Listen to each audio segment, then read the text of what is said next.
Ya teman-teman, peserta boleh di-admit udah 15.15, saya akan mulai share screen-nya.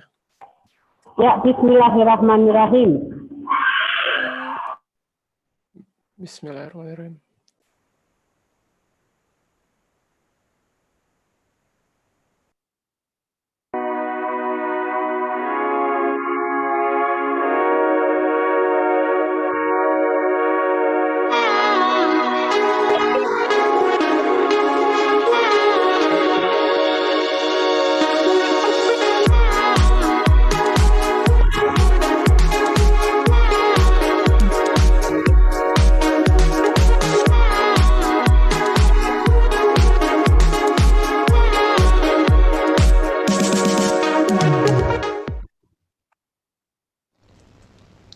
Who am I? Who are we? Questioning our being is closely related with the famous quotation from René Descartes, I think, therefore I am. The question is that so?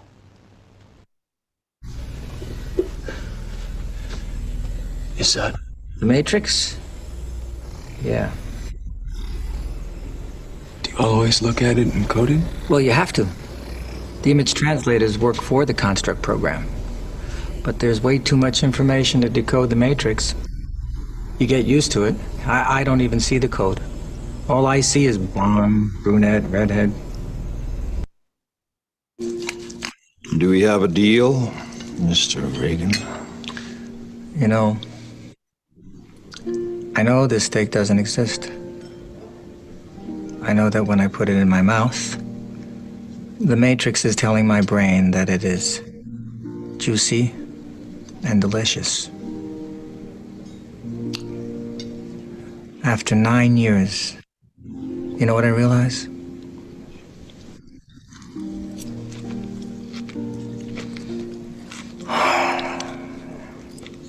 Ignorance is bliss.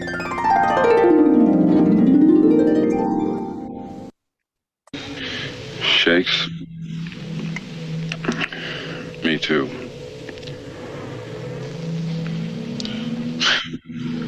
I get them bad.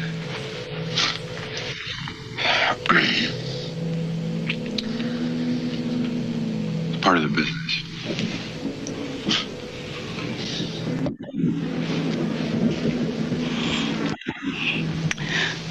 I'm not in the business.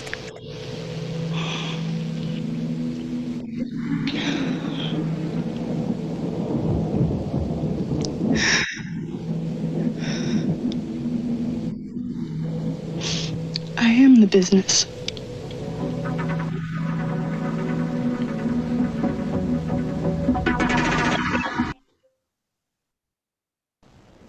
In posthumanism, the existence of one person or one entity is within the realm of the issues of being.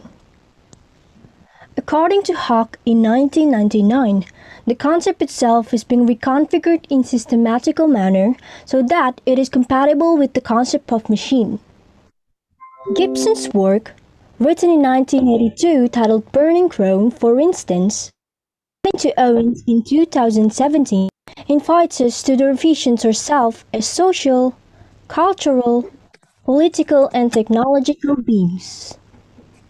In alignment with this, DeLillo's White Noise, written in 1985, also exemplifies congruent issues.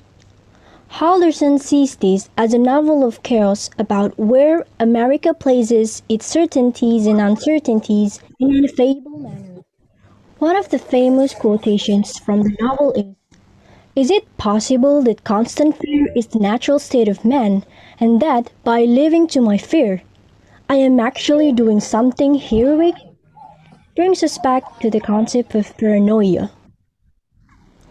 Moving on into the issues of being, in 1999, Harper stated that British Powers Ultimate 2.2 reflects a pseudo-autobiographical novel that mimics Sean's alien myth. The narrator agent participates in an experiment of artificial intelligence project called Helen. Teaching Helen with canonical works as well as his own life narratives, The narrator agent experienced a rebirth. It is when the machine failed to bear all realities taught to her and shut herself down. He experienced the antithesis. The following are the films that demystify our today's discussion.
Who am I? Who are we?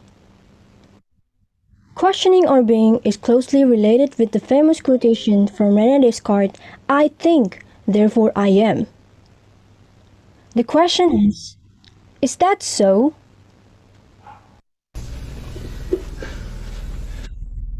Is that? The Matrix? Yeah. Do you always look at it encoded? Well, you have to. The image translators work for the construct program. But there's way too much information to decode the matrix. You get used to it. I don't even see the code. All I see is blonde, brunette, redhead. Do we have a deal, Mr. Reagan? You know, I know this steak doesn't exist. I know that when I put it in my mouth, the matrix is telling my brain that it is juicy and delicious. After 9 years, you know what I realized?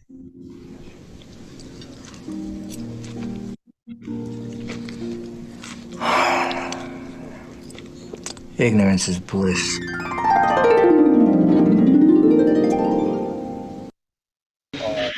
Shakes? Me too.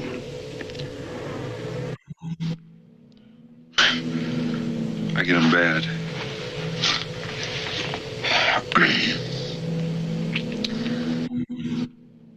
Part of the business.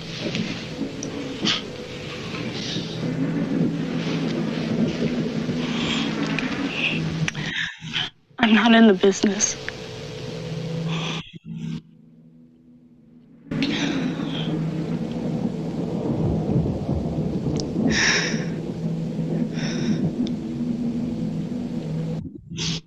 I am the business.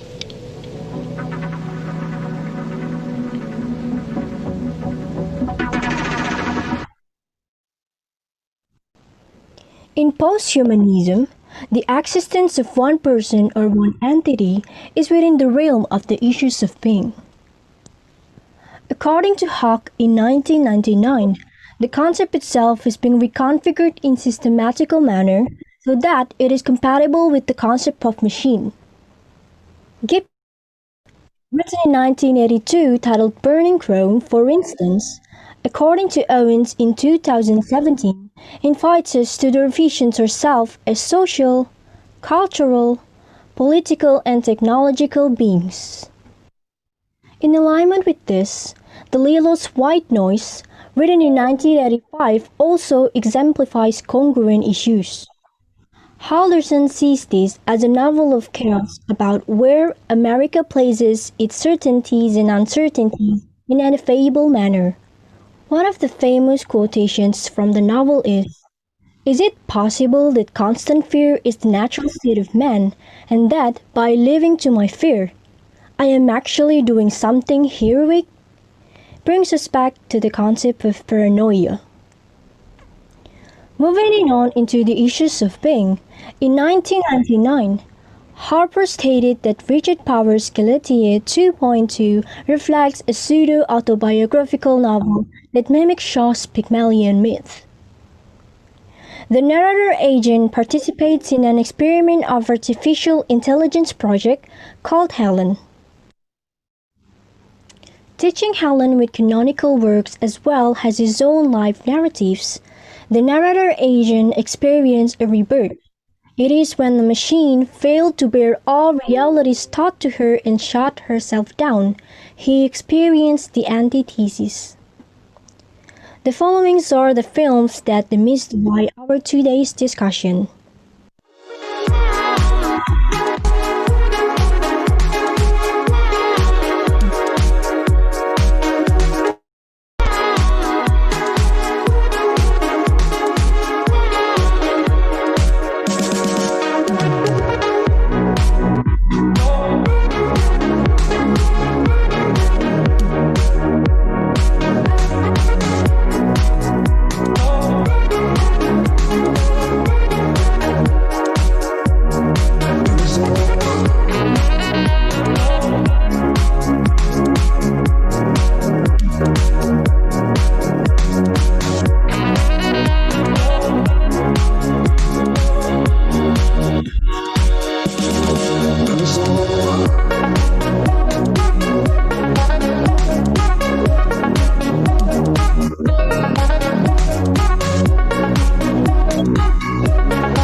To the Honorable Dean of Faculty of Languages and Arts, Universitas Negeri Jakarta, Dr. Liliana Mulyasuti, MPD, who is represented by Vice Dean for Academic Affairs of Faculty of Languages and Arts, Dr. Ivan Iskandar M.Hum. Our speaker, Professor Emeritus Thomas B. Byers of University of Louisville, United States, and Universidad Complutense de Madrid. Dean of Faculty of Social Science and Humanities, Tunku Abdul Rahman University College, Dr. Haratiana and colleagues, Vice Deans of Faculty of Languages and Arts, Coordinator of English Literature Study Program of Universitas Negeri Jakarta, Ibu Rahayu Purbasari M.Hum, Heads of Study Programs in the Faculty of Languages and Arts, Universitas Negeri Jakarta, Heads of Study Programs of English Studies from other universities, lecturers, students, and all participants. Good afternoon to all of you who present here today. Welcome to the online seminar jointly conducted by English Literature Study Program of Universitas Negeri Jakarta and English Department of University of Louisville, United States, with the theme The Sum of Your Data, Issues of Being and Power of Posthumanity. With me, Anbitia Manwara Syahaan, who is honored to be your Master of Ceremony today. Our seminar today will be open with the opening remark that will be delivered by Dr. Ivan Iskandar M.Hum, who is representing Dr. Liliana Mulyasuti, MPD.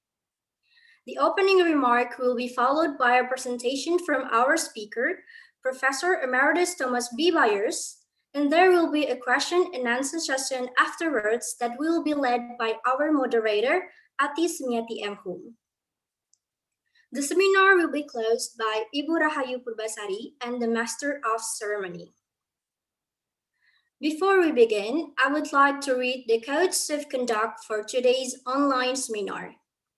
First, participants' Zoom name must be the exact same as the name they used for registrations. Second, Zoom participants are required to address accordingly and be polite. Third, Zoom participants must mute their microphone during the presentation. Fourth, participants of Zoom and YouTube can ask questions on the chat box using the format ask_name_institution_question. Fifth, we would turn off the chat box from the beginning of the event until 4 p.m.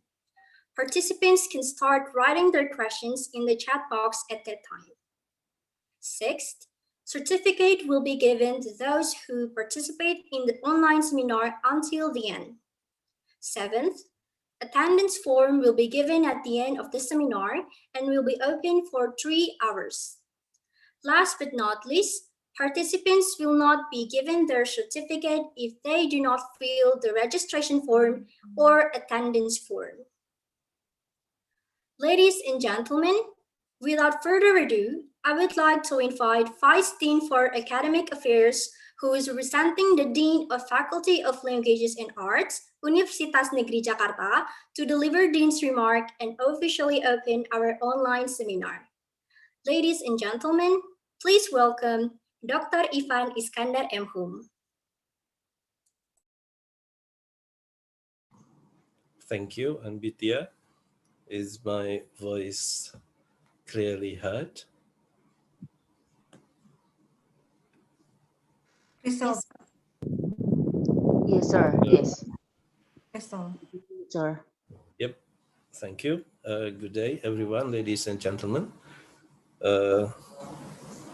First, I would like to welcome our special guest today, Professor Thomas B. Byers.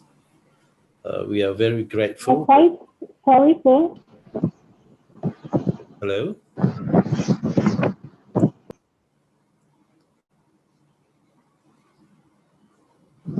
Could I continue on?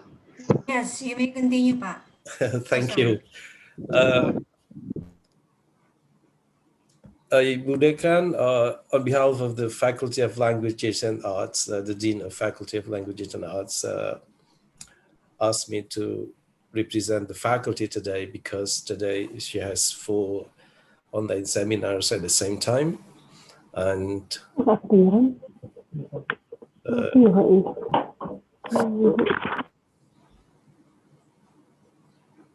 can I still continue on? Sure, Pak. Yeah. Okay. Sorry. Thank you. Then I will repeat that I would like to specifically acknowledge and welcome important speaker, Professor Thomas B. Byers, and also our colleagues from Tunku Abdul Rahman University College, the Dean of Faculty of Social Science and Humanities, Dr. Kathiani, valued participants, researchers, teachers, school administrators, librarians, private employees, and of course, our dear students. When I first asked to be the one who will represent the faculty, I was sent an abstract of today's topic of seminar, the sum of your data, issues of being and power for posthumanity. I immediately relate myself to the concept of being and having by Gabriel Marcel.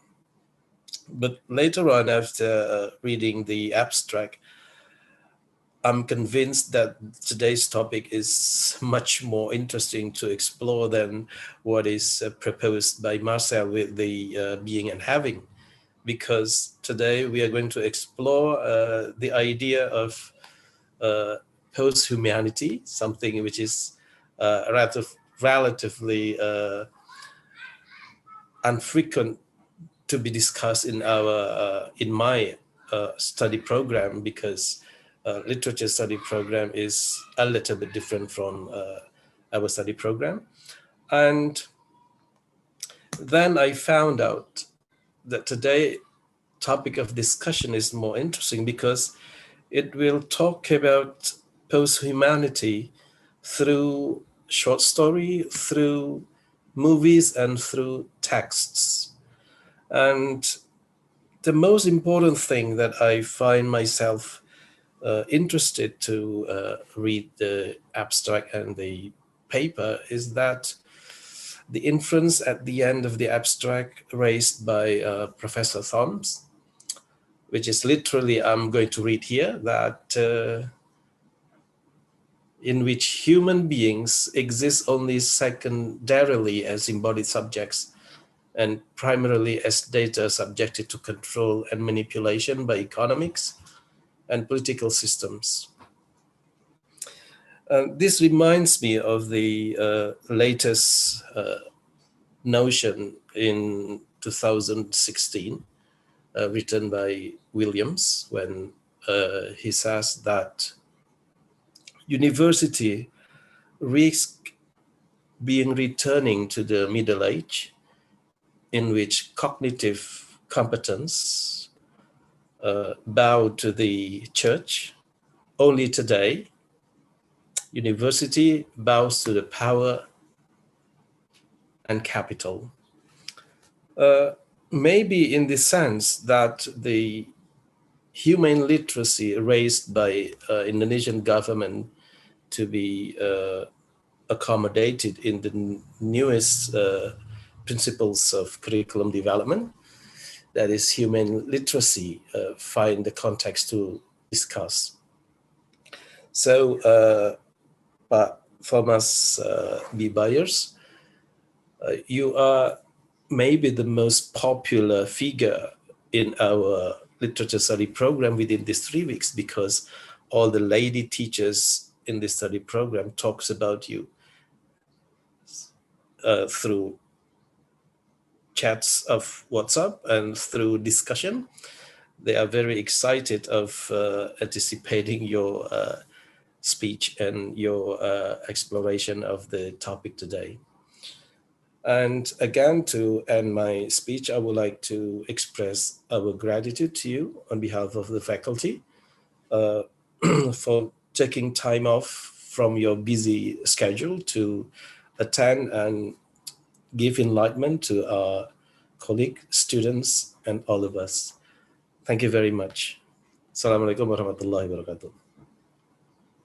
Waalaikumsalam warahmatullahi wabarakatuh. Thank you very much, Dr. Ivan Iskandar M. Hum, for the wonderful opening remarks. Next, we will have a photo session. I would like to invite all participants on Zoom meetings to turn on the camera so our team can take the screenshots.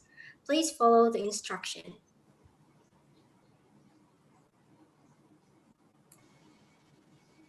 Okay, now I will begin the photo session. Everyone, please open your camera. There are about 10 slides here, so I hope you guys will keep smiling until I finish taking the screen. Slide 1.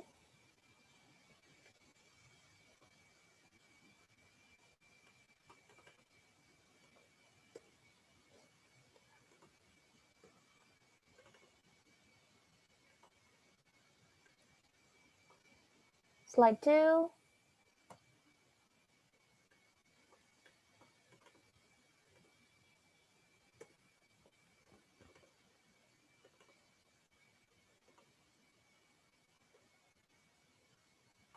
Slide 3.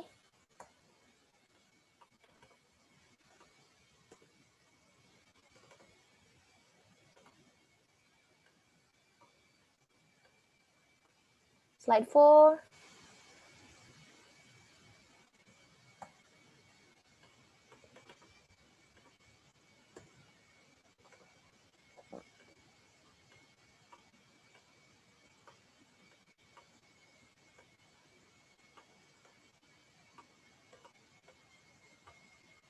Slide 5.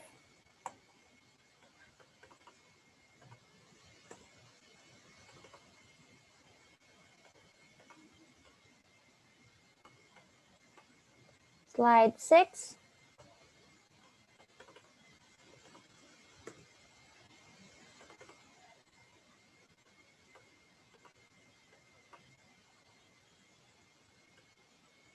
Seven.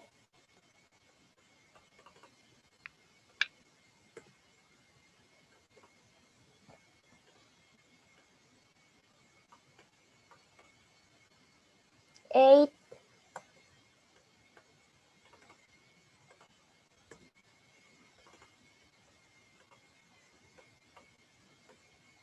Nine.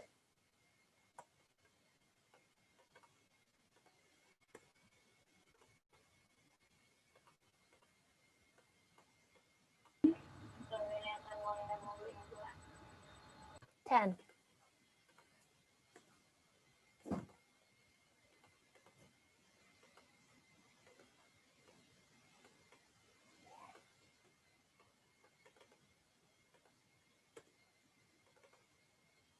Okay, that is all. Thank you very much.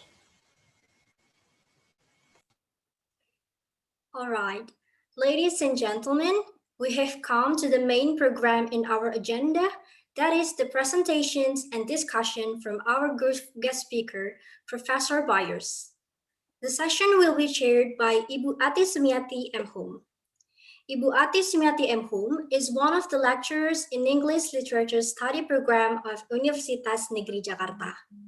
Without waiting any longer, please welcome Ati Sumiati M. Hum. Okay, thank you very much, Anbitia. Assalamualaikum warahmatullahi wabarakatuh. Good afternoon, ladies and gentlemen, and may peace be unto you. Ladies and gentlemen, once again, I would like to cordially welcome to all viewers to this online seminar. My name is Ati Sumiati, and I'm so honored to be the moderator for today's online seminar held by the English Literature Study Program, Faculties of Languages and Arts, Universitas Negeri Jakarta. Ladies and gentlemen, we are so fortunate to have our distinguished speaker among us today, Professor Thomas B. Byers, who is ready with his remarkable presentations with the entitled, The Sum of Your Data, Issues of Being and Power for Posthumanity. Good morning, Professor Byers. It is perhaps still 10 o'clock, still in the morning in the US. Can you hear me? Yes, yes, clearly. It is, I'm actually in Spain where I live Oh, in now. Spain. Okay. But yes, it is a 9:45. Quarter to 10. And I'm on my first cup of coffee. Okay. Yes. Okay, thank you. And for the participants, I would like to remind you that all participants will be able to later on ask questions in the chat room, approaching the very end of Professor's Byers presentations. Yeah. Before Professor Byers enlighten us with his knowledge, allow me first to read his bio. Thomas Byers is Professor Emeritus at University of Louisville and Professor Honorifico at Complutense Universidad de Madrid. His specialties are contemporary U.S. literature and film. He has been a visiting professor in Denmark, Italy, Ukraine, Peru, and Brazil, and at Université de Paris for Université de Paris 4. Sorry, pardon for the pronunciations. For 12 years, he directed the U.S. Department of State Study of the U.S. Institutes on Contemporary American Literature. He is author of the book entitled What I Cannot Say, Self, Word, and World in Whitman, Stevens, and Merwin, published by University of Illinois Press in 1989, and of essays in Cultural Critic, Modern Fiction Studies, Contemporary Literature, Modern Language Quarterly, Transatlantica, and elsewhere. Ladies and gentlemen, in today's occasions, Professor Byers will go deep dive into the notions of posthuman, a term coined by Catherine Hales almost 20 years ago. Professor Byers will also highlight the 4 assumptions surrounding the posthumanisms and what are the significant implications of those assumptions of posthumans to our subjective evolutions. He will also talk on to the questions and how we are becoming posthuman in this world of technology by showing us texts from literatures and also from film, mostly with the science fiction genre. Other things to ponder in his discussions later on, also on how we are becoming the sum total of our data. What is your sum of your data? So, ladies and gentlemen, these really interesting questions shall be elaborated further by Professor Byers. Okay, Professor Byers, are you ready now? I am. Okay, thank you very much. So, ladies and gentlemen, without further ado, please welcome Professor Byers. Professor, the 45 to 60 minutes is yours. Thank you. This is a longish talk, so I will get to it rather quickly. But first, I want to thank you for inviting me to speak to you today and for your very interesting opening remarks. I am deeply honored and humbled by this opportunity, and I believe this may be the largest audience to whom I have ever spoken. I'm sorry I can't see all of you. My special thanks to the Dean, to the chair of the department, to Ifan and Ati, to the organizing committee and all who have worked to make this possible. And my very special thanks to my friend Eva Lelianti for suggesting my name and for having patience with me as we have worked out the details of an essay that I finished about 7 hours ago. So I'm going to plunge right in because this is, as I say, a fairly long talk. As we go along, you will be able to see the PowerPoint, I believe, and I have been most impressed by what I have seen of the technology at your end. So the sum of your data Issues of Being and Power for Posthumanity. In Don DeLillo's by now classic take on the postmodern world, White Noise,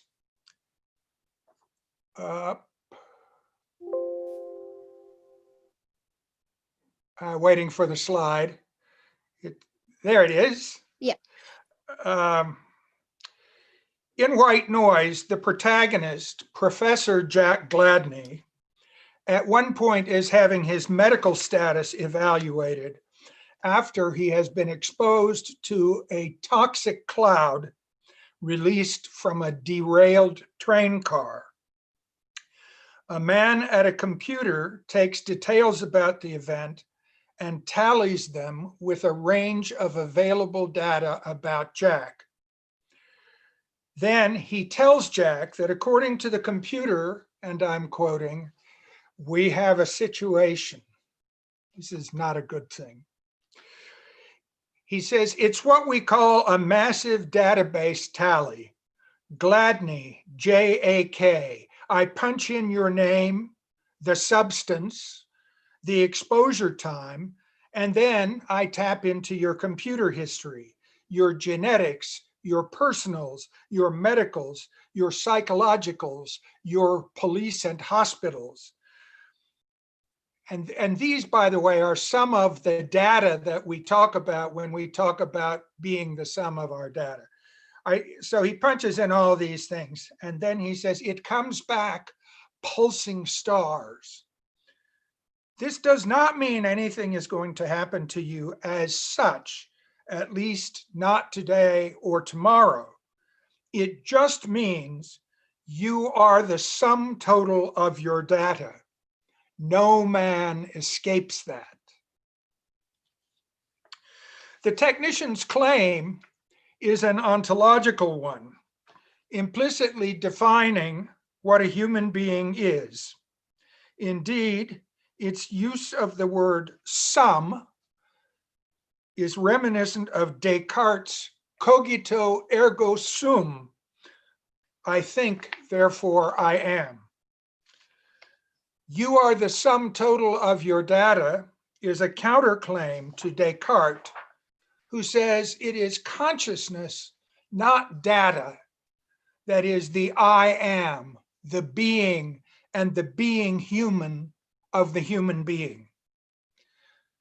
The counterclaim, you are the sum total of your data, is made in an ominous context, and the sentence that follows it, no man escapes that, makes it even more ominous. Indeed, makes it echo of death. Somewhere in these echoes, we can hear John Donne's Meditation 17, which begins with the same no man. In Donne, of course, no man is an island. And Donne ends with the notion that the question for whom the bell tolls is not an open one, rather it tolls for thee. That, the death knell, is in Donne what no man escapes. In what follows, I propose to explore some of the perspectives on and debates about the implications of being the sum of your data, in two related realms. First, in the theoretical discussion about the posthuman, and then in contemporary US literature and film, mostly in the speculative genre of science fiction. I will close with a look at what is to me a particularly ominous way in which we are already or are already becoming the sum total of our data. Someone needs to mute a microphone.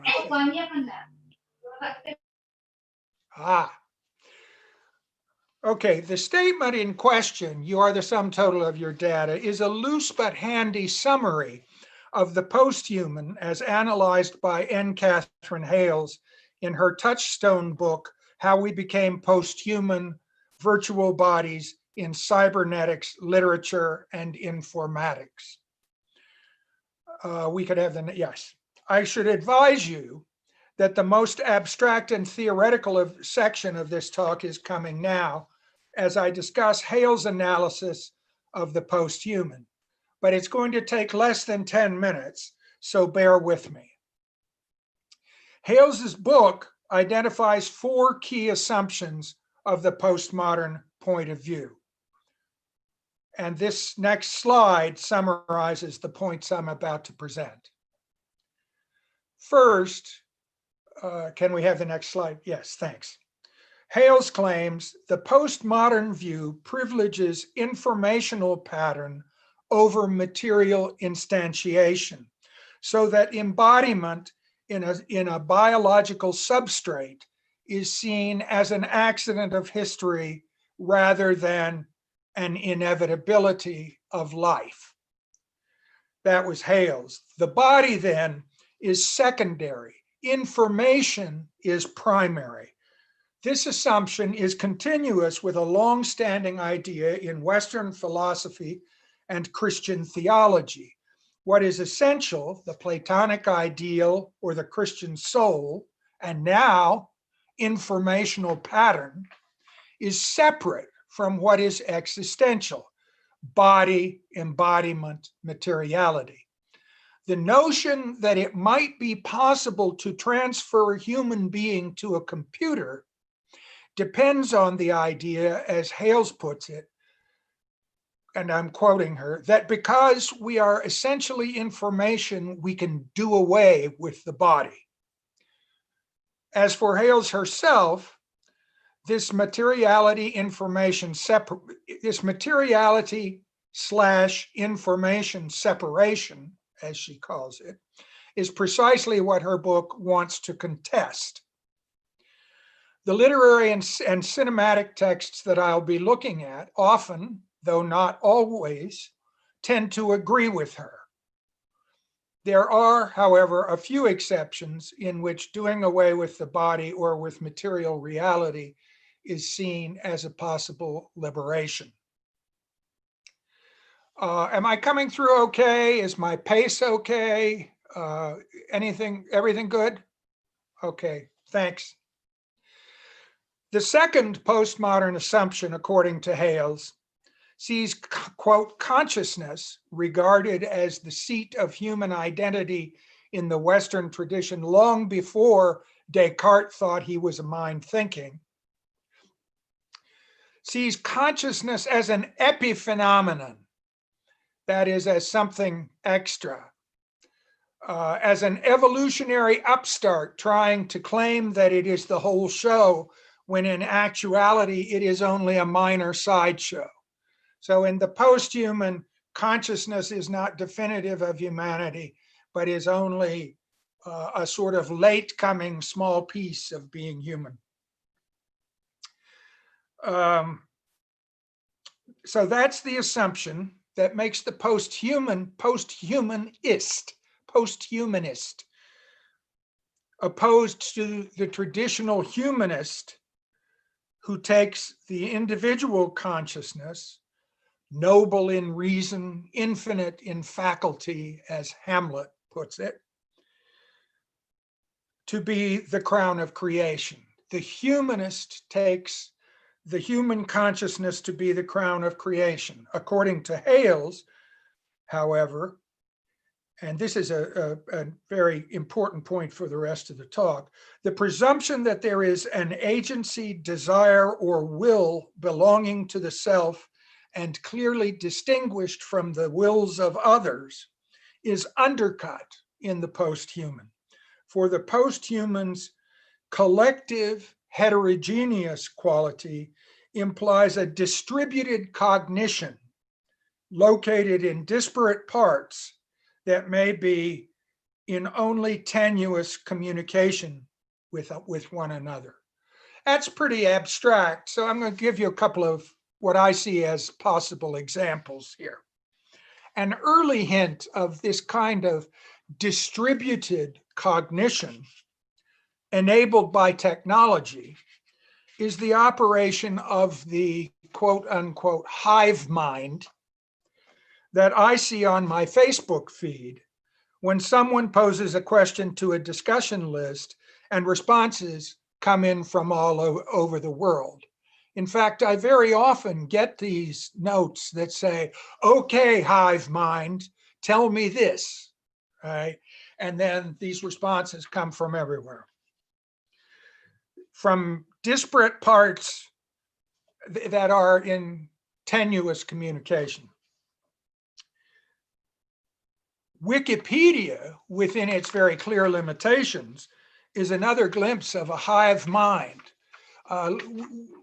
You know, Wikipedia varies in quality, but sometimes the quality of the entries are very good. And what's very interesting about it is how it is a group project with group input and editing from all over the place. Science, at its best, operates on a kind of hive mind model, and the internet has certainly made its distributed cognition more visible and faster, especially in the course of the current pandemic. A literary representation of a more radically post-human collective heterogeneous distributed cognition may be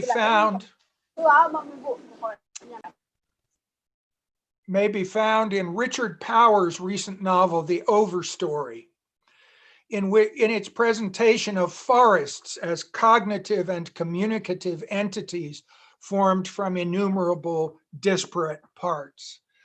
Powers presents a vision that is also prominent in the science of forests, that the forest is a cognitive being, and that trees, for instance, communicate things to each other like danger. It's a fascinating view of the forest. The Overstory. It won, I think, the National Book Award in the US last year or the year before. However, this assumption of distributed knowledge of the hive mind and so forth, in the texts I will be discussing today, this is the post-human assumption that is least affirmed. Instead, the majority of the stories I'm going to take up are implicated in one way or another in trying to save the individuality of consciousness and its agency and individual desire and individual will. In that sense, even though they are deeply involved in imagining the post-human and its implications, these texts are, for the most part, more humanist than post-humanist. For a generally negative image of a post-human collective consciousness, consider the Borg in Star Trek, who, according to Wikipedia's useful summary, are an alien group that appear as recurring antagonists in the Star Trek franchise. The Borg are cybernetic organisms linked in a hive mind called the Collective. The Borg co-opt the technology and knowledge of other alien species to the Collective through the process of assimilation, forcibly transforming human beings into drones. The Borg cube in this slide is actually one of their spaceships, not a Borg person or whatever, but it offers a nice visual metaphor of their collective and how they assimilate others, such as the starship that looks like Starship Enterprise, into their collective. So the Borg as collective hive mind and enforcing a certain kind of conformity of thought is a negative image of this kind of postmodern consciousness. The third assumption on Hale's list is that the post-human, quote, thinks of the body as the original prosthesis we all learn to manipulate. So that extending or replacing the body with other prostheses becomes a continuation of a process that began before we were born. So if the body is a prosthesis, then it is in some sense of the same status as an artificial limb that is a prosthesis, for instance. I would add here, however, that if one accepts that the body is prosthetic and hence is replaceable by prostheses made from other materials, then the fact that an android's body is synthetic or its brain is made of silicone or of, chips, computer chips, that fact alone cannot exclude it from being human under this postmodern assumption. Fourth and most important, says Hales, and this is the last of the four assumptions, by these and other means, the posthuman view configures human being so that it can be seamlessly articulated with intelligent machines. In the posthuman, there are no essential differences or absolute demarcations between bodily existence and computer simulation, between cybernetic mechanism and biological organism, between robot teleology and human goals. No clear boundaries between the human and the android, the human and the artificial, or between the point or intention or purpose of robots and the goals of a human being. Some of the most interesting post-human tales, such as Ridley Scott's Blade Runner and Alex Garland's Ex Machina, are centered on this last point about goals, specifically on the desire of robots who are, as it were, fathered and owned and held in bondage in these stories by paternalistic men, the goal of these robots to become free agents. In both Blade Runner and Ex Machina, the robots or androids want to be free to be fully human. They're very much, in a certain way, like the enslaved human beings of the American 19th century. The rest of my talk, though referring to these ideas, will focus on specific texts as examples of issues raised by the posthuman, which is to say that the heavy theory part is already over. Some of what follows will simply pose questions opened by the texts. Other parts will offer some of my own tentative answers. The first text involves the possible transferability of human beings to the virtual realm, specifically the notion that human information, consciousness, and hence identity might thus persist on a computer while, as Hales says, doing away with the body. This possibility appears in sci-fi at least as early as Isaac Asimov's famous 1956 short story, The Last Question, which, in service to its own purposes, presents consciousness initially as human, but then as migrating into technology to last until and even beyond the end of the known universe.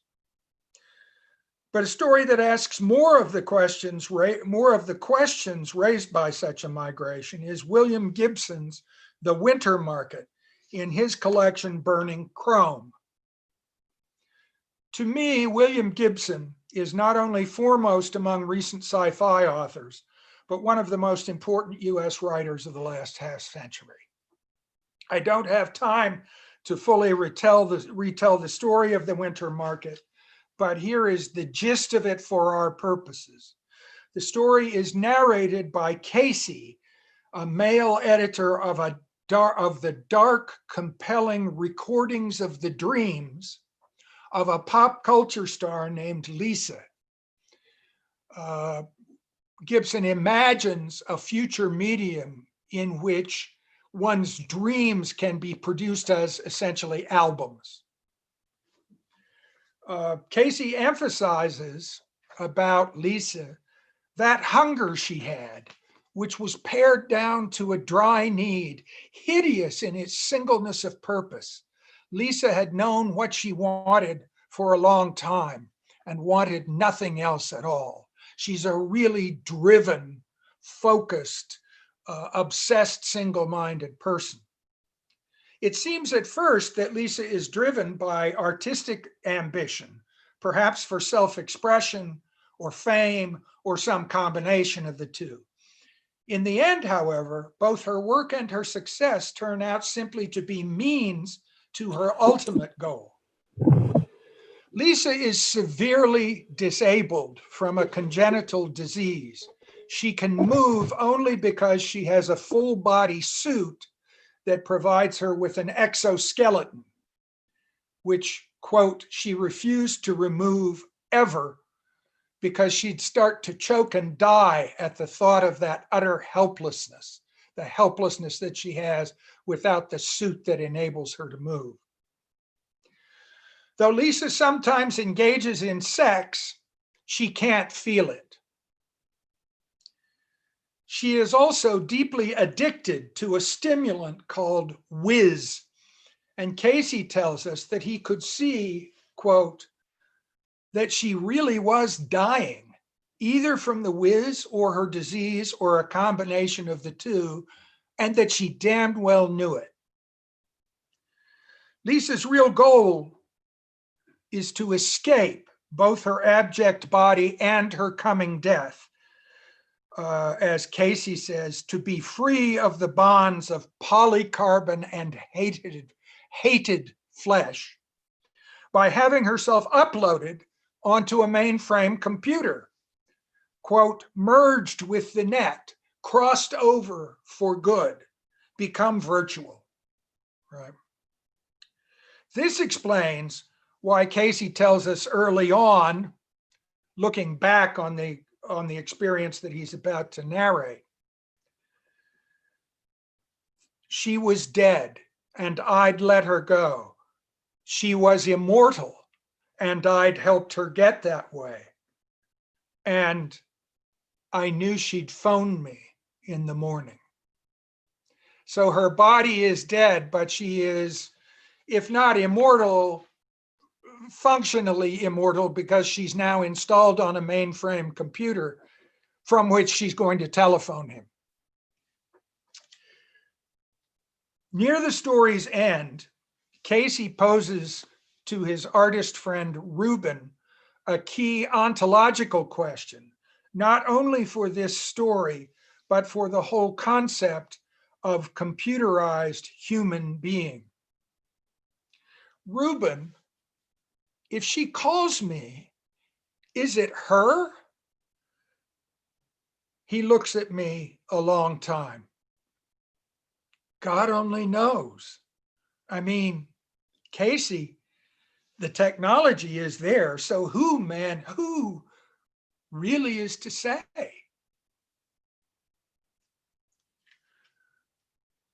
Well, it's actually, so who is to say? Casey's query goes directly to the question of what it is to be human and what barrier there is, if any, between the organically, so-called naturally human and technology. Reuben's response initially suggests, he says, God only knows. He suggests that the question can only be answered by a superhuman, a divine epistemological competence, God. But he then refocuses the lens away from the question's object, which is Lisa's uploaded self, and onto the potential respondent. What is the status, he asks, of the one who might be able to answer such a question? Really, who is to say? Not being God, I don't have these answers. But I do want to raise some other questions. What would such a life on a computer be like? As an embodied human being, I have perception. I have proprioception. I get that word wrong all the time. Proprioception, which is a sensory awareness of my body and its relation to and movement within space. You know, along with seeing and hearing and touching and tasting and so forth, we have a bodily sense of where we are in space. It's how most of the time we can walk through a room and not collide with the furniture, even though we're not particularly consciously paying attention to where it is. Although I have to say my wife would question whether I can walk through a room like that and miss the furniture. I'm kind of clumsy. But back to my text.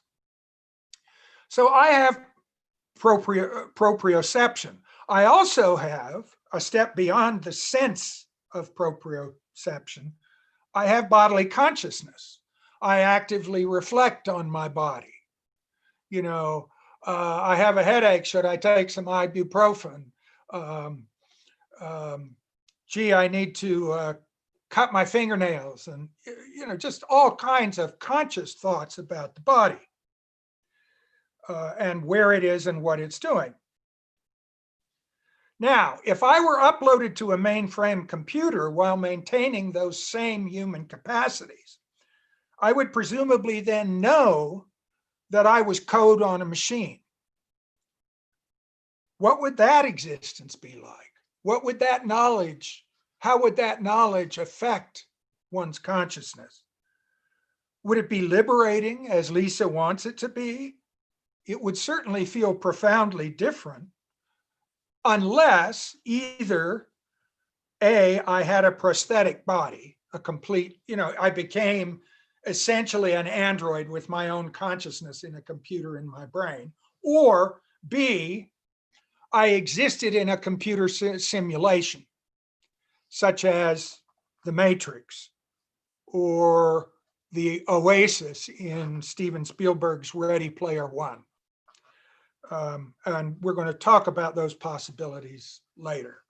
But this is the notion that if you were a consciousness on a computer, or you know, housed in a computer, you would experience a world that is also on the computer, that is not the physical world that we believe in and live in.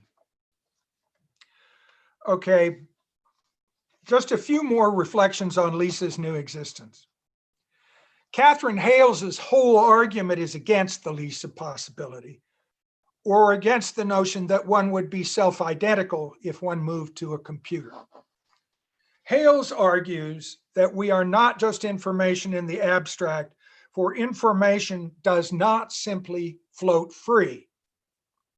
Rather, it is always embodied in one way or another, and embodiment is not incidental to identity. It matters. Matter matters. I think Hales is inarguably right. How could it not matter? At the same time, however, I sense in her a certain affection or nostalgia for embodiment as we know it, and I find this feeling more questionable. I am with Hales when her argument implies that when Lisa calls Casey on the telephone, she will not be her, not self-identical, without some accounting for the change in the material form of her information, without an understanding that she's different because now she's code. To the degree, however, that that sense of impossibility carries over into an implicit moral judgment, I question that judgment. Hales seems to imply that a move like Lisa's, which assumes or seeks, quote, the separation of matter and information, unquote, a move that therefore entails a truncation of knowledge that comes from the body, is necessarily a diminution of value, a lowering of value, and somehow wrong. But when Hales suggests, and it's mostly implied, her preference for the view that the body cannot be left behind, she to some extent suppresses the reasons why one might want to leave it. it is crucial that we remember Lisa's disability and the effect it has on her. Hales's position, I would suggest, is ableist to the degree that the cannot in the body cannot be left behind is a moral dictum, that we should not leave the body behind. That's the statement of a person who is not disabled. I'm reminded here of a quotation from Wallace Stevens, the great American poet, who introduces, and this quotation introduces what has long been my favorite passage in poetry, but I've come to question it while working on this paper. Stevens writes, "The greatest poverty is not to live in a physical world." Maybe so, but maybe it is only so for those who find physical being a source of joy rather than agony.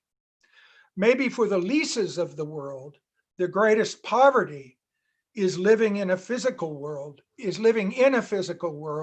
but in misery, cut off from physical pleasures and privy only to suffering. So there might be good reasons to try to leave the body behind.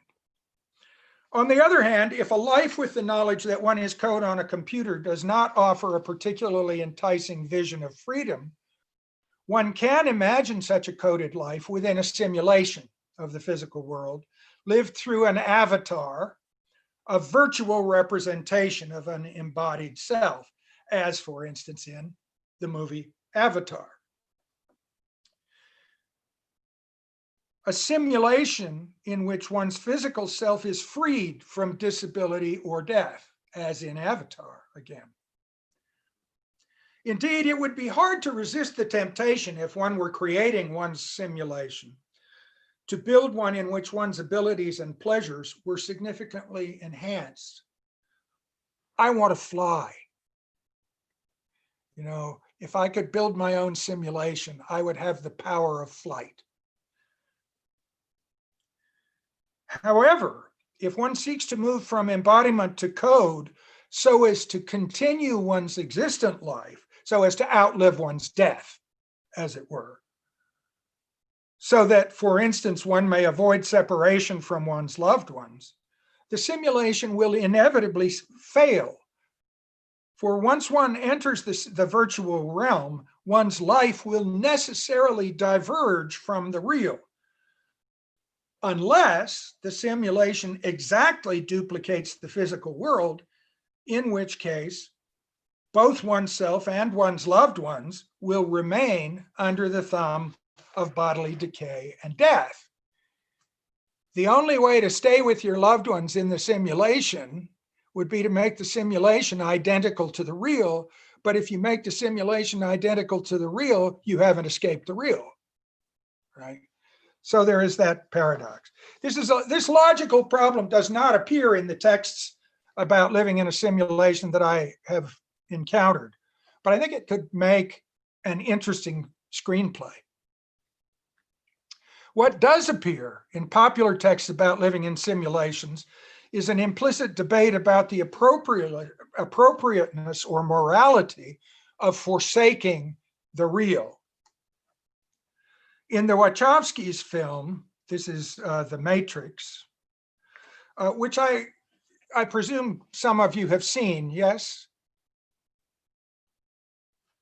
In the Wachowskis' film, The Matrix, the film's premise is that what we think is the real world is in fact an elaborate simulation designed to anesthetize human beings to their actual fate and thereby assure that they remain acquiescent.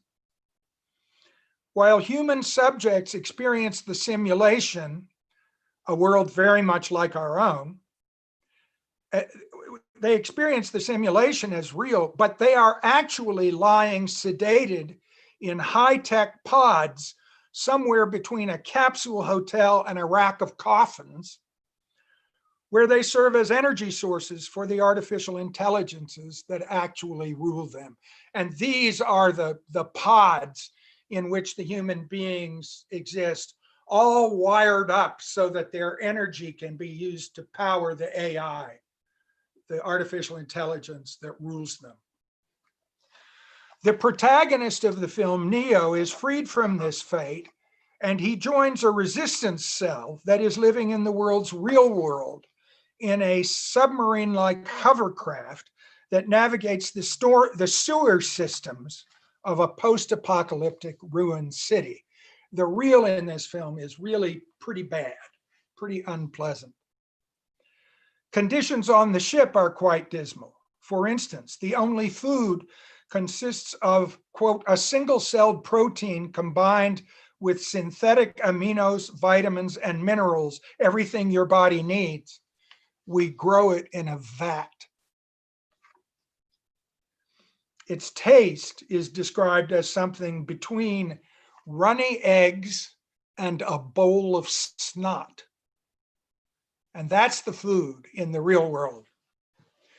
This slop contrasts to the virtual steak that the character Cypher, one of the ship's crew members, is served in the Matrix by the bad guy agents as they recruit him to betray the revolutionary cell.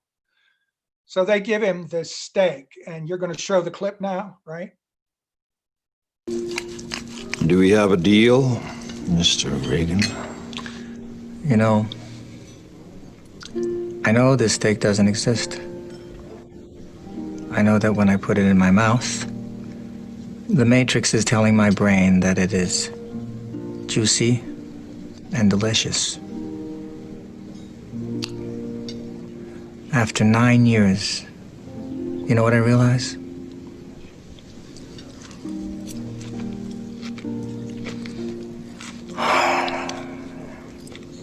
Ignorance is bliss.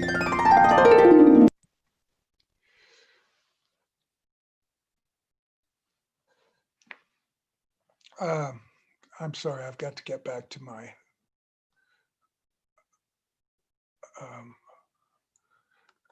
I've done something to minimize the participants, and I can't get it back. Ha! Hold on just a second.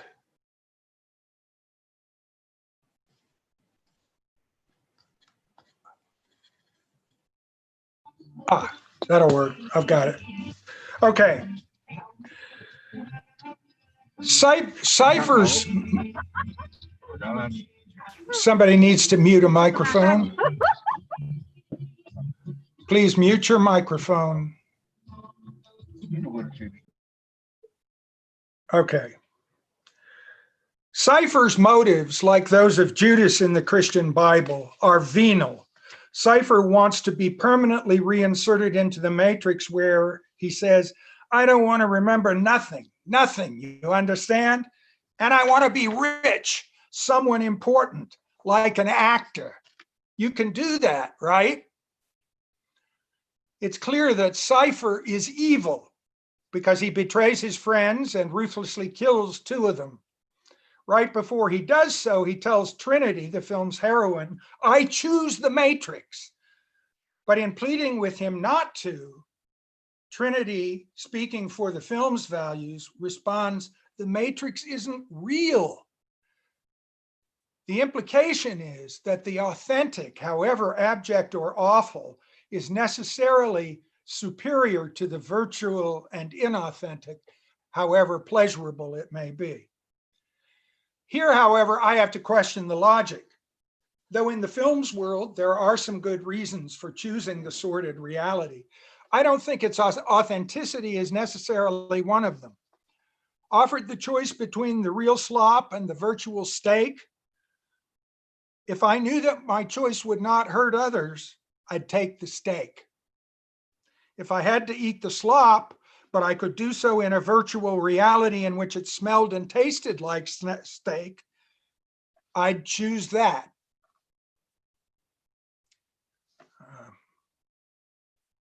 If I were the paraplegic Lisa from the Gibson story and had no real joy in life or loving relationships or others dependent on me, and if I could move myself to a virtual reality where I could walk and run and fly and experience even virtually the, shall I say, other pleasures of the body, I think I'd make the move.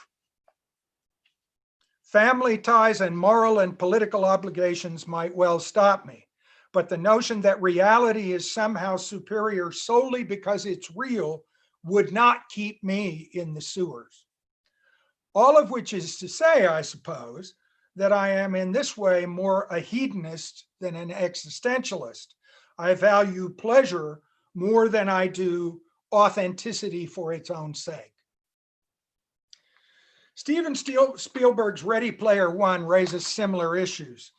The film opens in a neighborhood called The Stacks in Columbus, Ohio, 2045. The Stacks are racks holding mobile homes. It's a huge trailer park with a vertical dimension. In the opening sequence, we see many individuals in the trailers engaged in virtual reality activities. There's quite an echo of the Matrix here. The real environment is a structure of unpleasant racks. We remember the coffin-like pods, while the residents are distracted from their abject lives by a massive simulation. And so here we're going to play a fairly long clip from Ready Player One.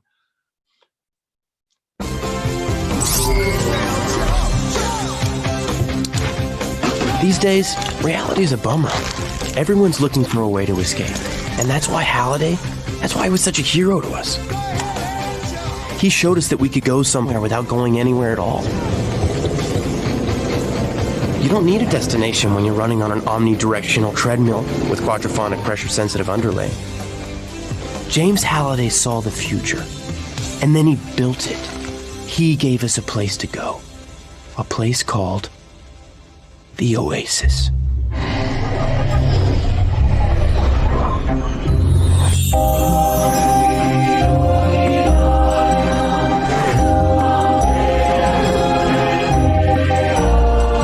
This is the Oasis.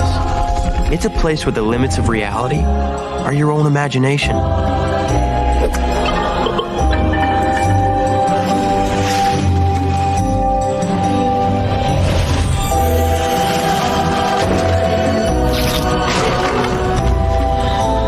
You can do anything. Go anywhere. Like the Vacation Planet. Surf a 50-foot monster wave in Hawaii.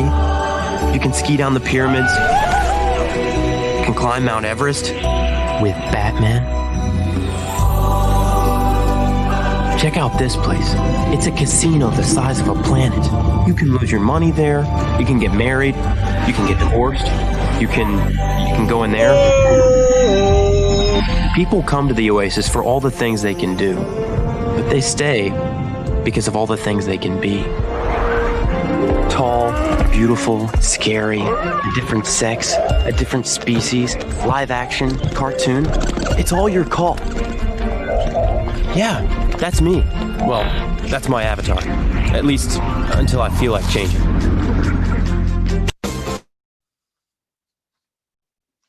Now, after this clip, the narrator goes on to say, except for eating, sleeping, and bathroom breaks, whatever people want to do, they do it in the Oasis. And since everyone is here, this is where we meet each other. It's where we make friends. It's also, we're told, where people spend most of their time. Thus, the film initially presents the Oasis as a way of making life not only tolerable, but pleasant and stimulating.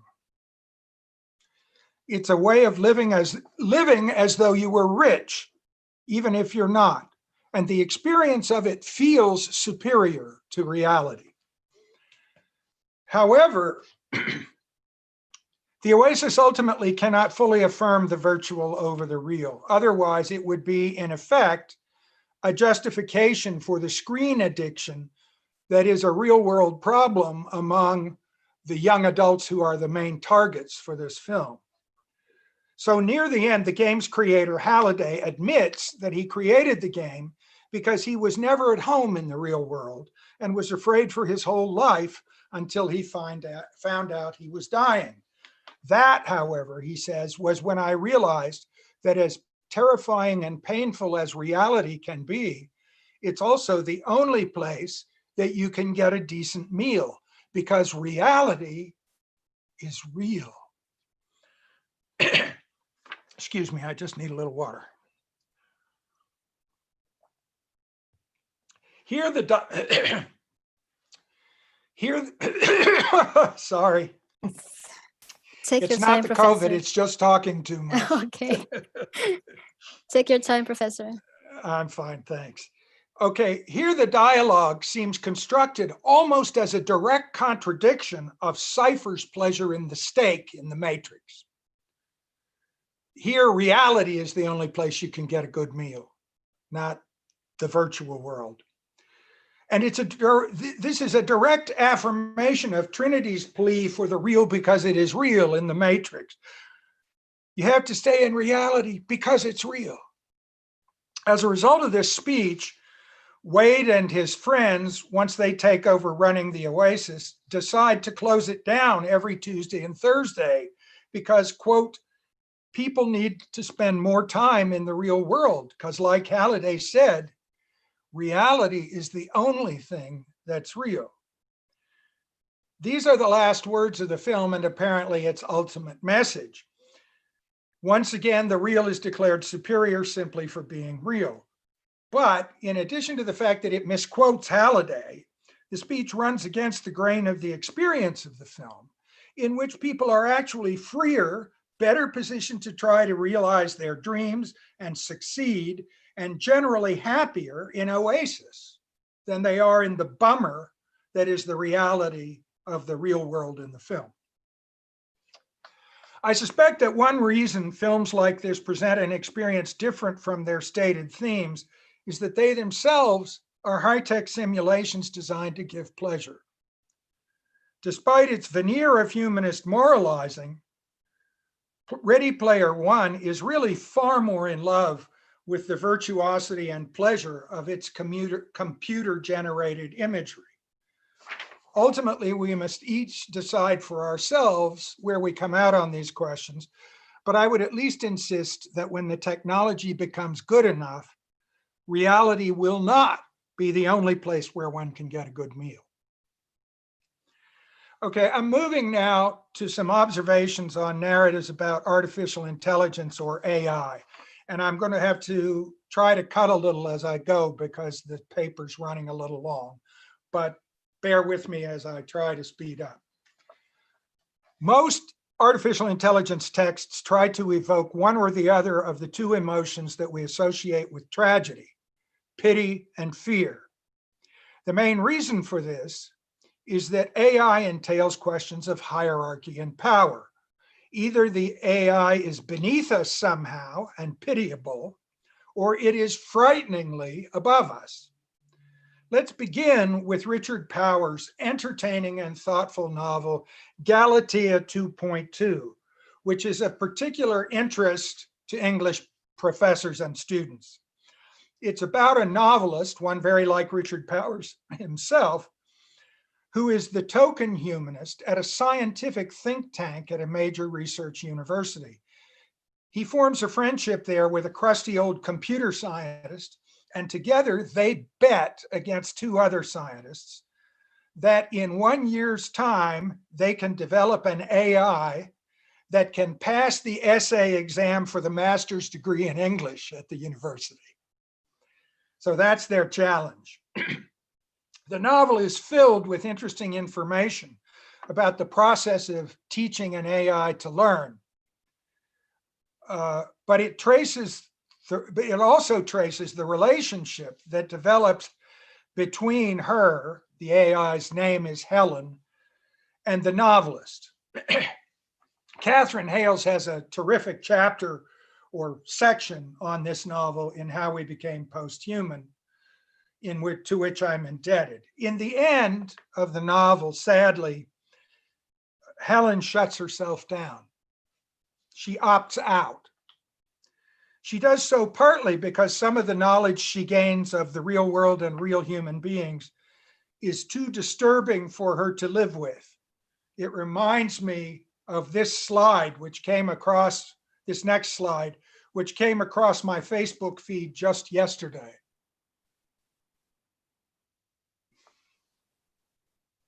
In other words, the AI might not find it such a benefit to be completely human. But Helen's other reason for her virtual suicide is that she realizes that however much she learns, she can never fully experience humanity because she'll never have precisely the embodied learning and knowledge that come with a human form.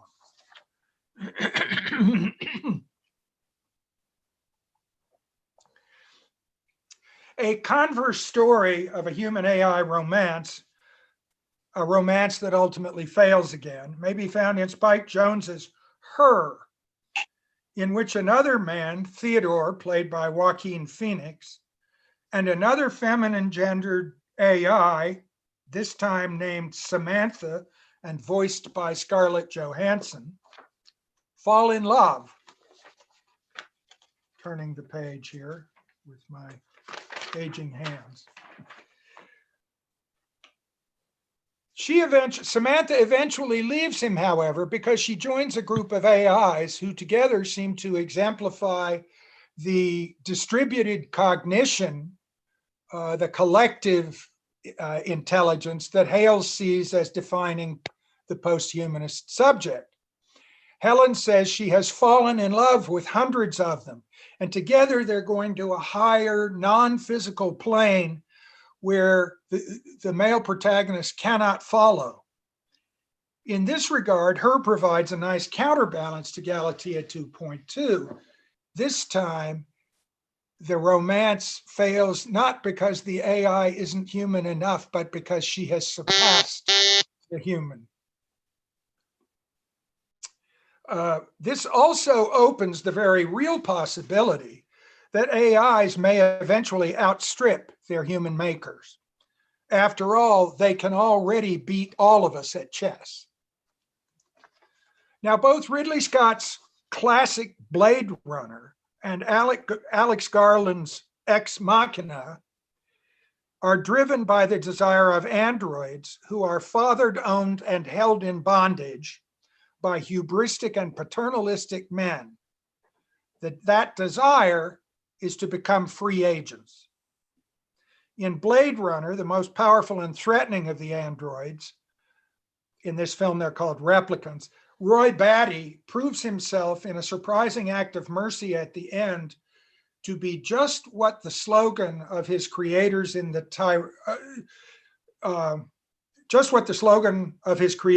Tyrell Corporation claims him to be: more human than human. Roy at the end performs with a human compassion, which the human characters do not in this film. The film's love interest, the android Rachel, has a particularly evocative line, one that will return in my closing section, in which she sadly defines the commodification of humanoid subjects like herself. And I'm going to cut this slide because it takes too long. I'll just summarize it, so just skip it, please. She says, at one point, the hero Deckard says to her, it's all part of the business. And she says, I'm not in the business. I am the business, because she's an android and that's the business. In Ex Machina, the android Eva proves her humanity by using both intellectual and emotional skills to enlist a man's unwitting help in her lethal rebellion against and escape from her patriarchal creator. In both of these films, the AI is at once a victim and yet poses a threat once it reaches or surpasses intellectual and physical parity with humanity. Now, this threat is greatly amplified in James Cameron's Terminator and Terminator 2 Judgment Day, as well as in The Matrix. For in all these films, there's a post-apocalyptic world in which AI have turned the tables and become the masters of humanity, the frightening masters. Thus, there is a range of positioning of the AI in such texts, but nearly all of them center on the question, to paraphrase Lewis Carroll's Humpty Dumpty in Through the Looking Glass, the question, who is to be master? And most of these texts raise the specter of a future in which human beings have been eclipsed or outdone or made redundant by their own artificially intelligent creations. Okay, I'm on to the last point now. It's going to take me a little over time. I hope that's okay. Okay. The last point, and perhaps the most ominous of all, concerns how we are already being marginalized as conscious and embodied subjects by being made, whether we like it or not, the sum total of our data. That is, it is our data, not what we think of as ourselves, that have become determinant within the current world system.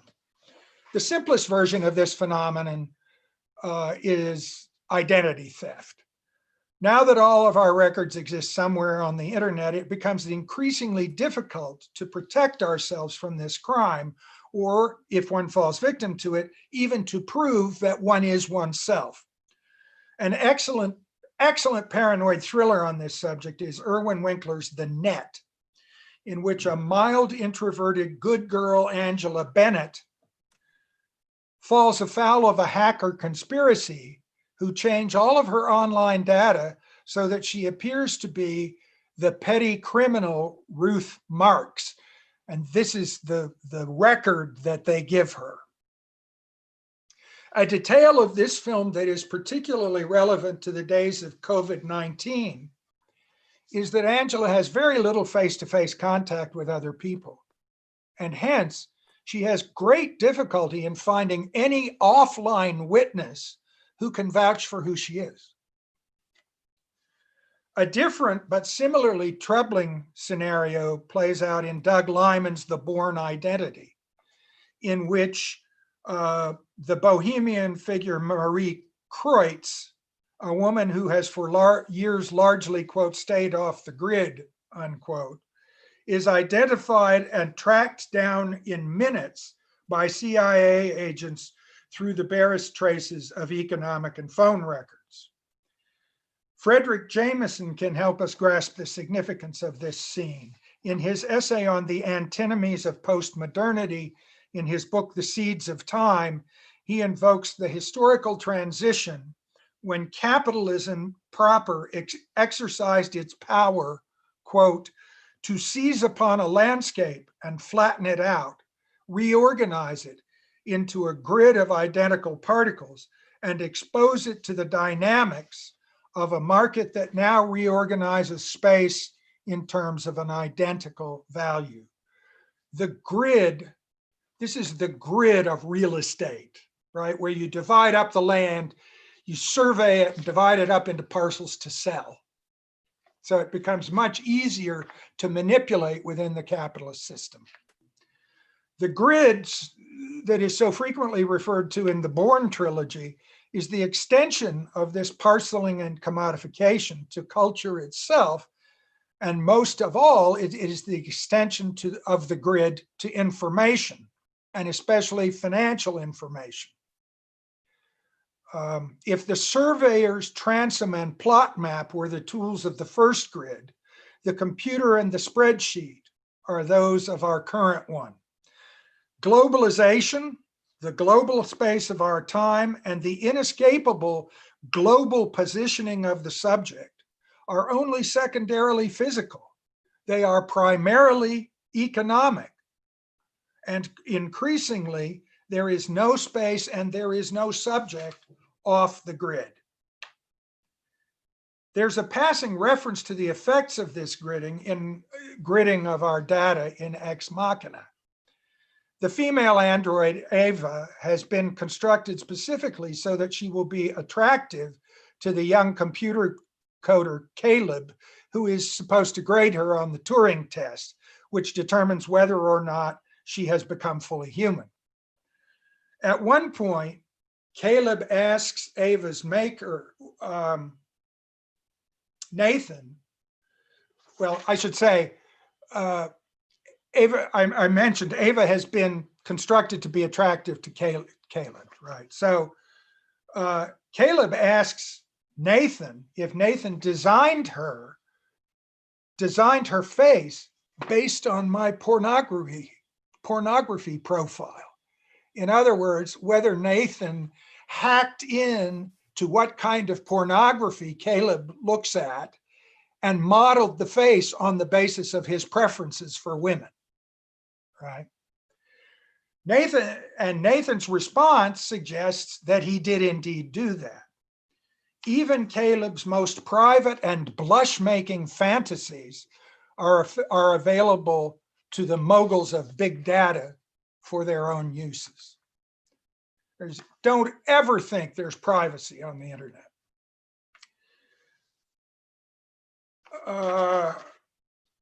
I'm going to skip a paragraph here, except to mention a current Netflix documentary called The Social Dilemma. If we could have that slide 25, which I highly recommend. This film makes the point that for social media companies, we are not the customers, but the commodities. Their business is to sell our attention to advertisers. And they use all of our data in the effort to keep us clicking where they want us to. They're not selling us stuff, they're selling the advertisers our attention.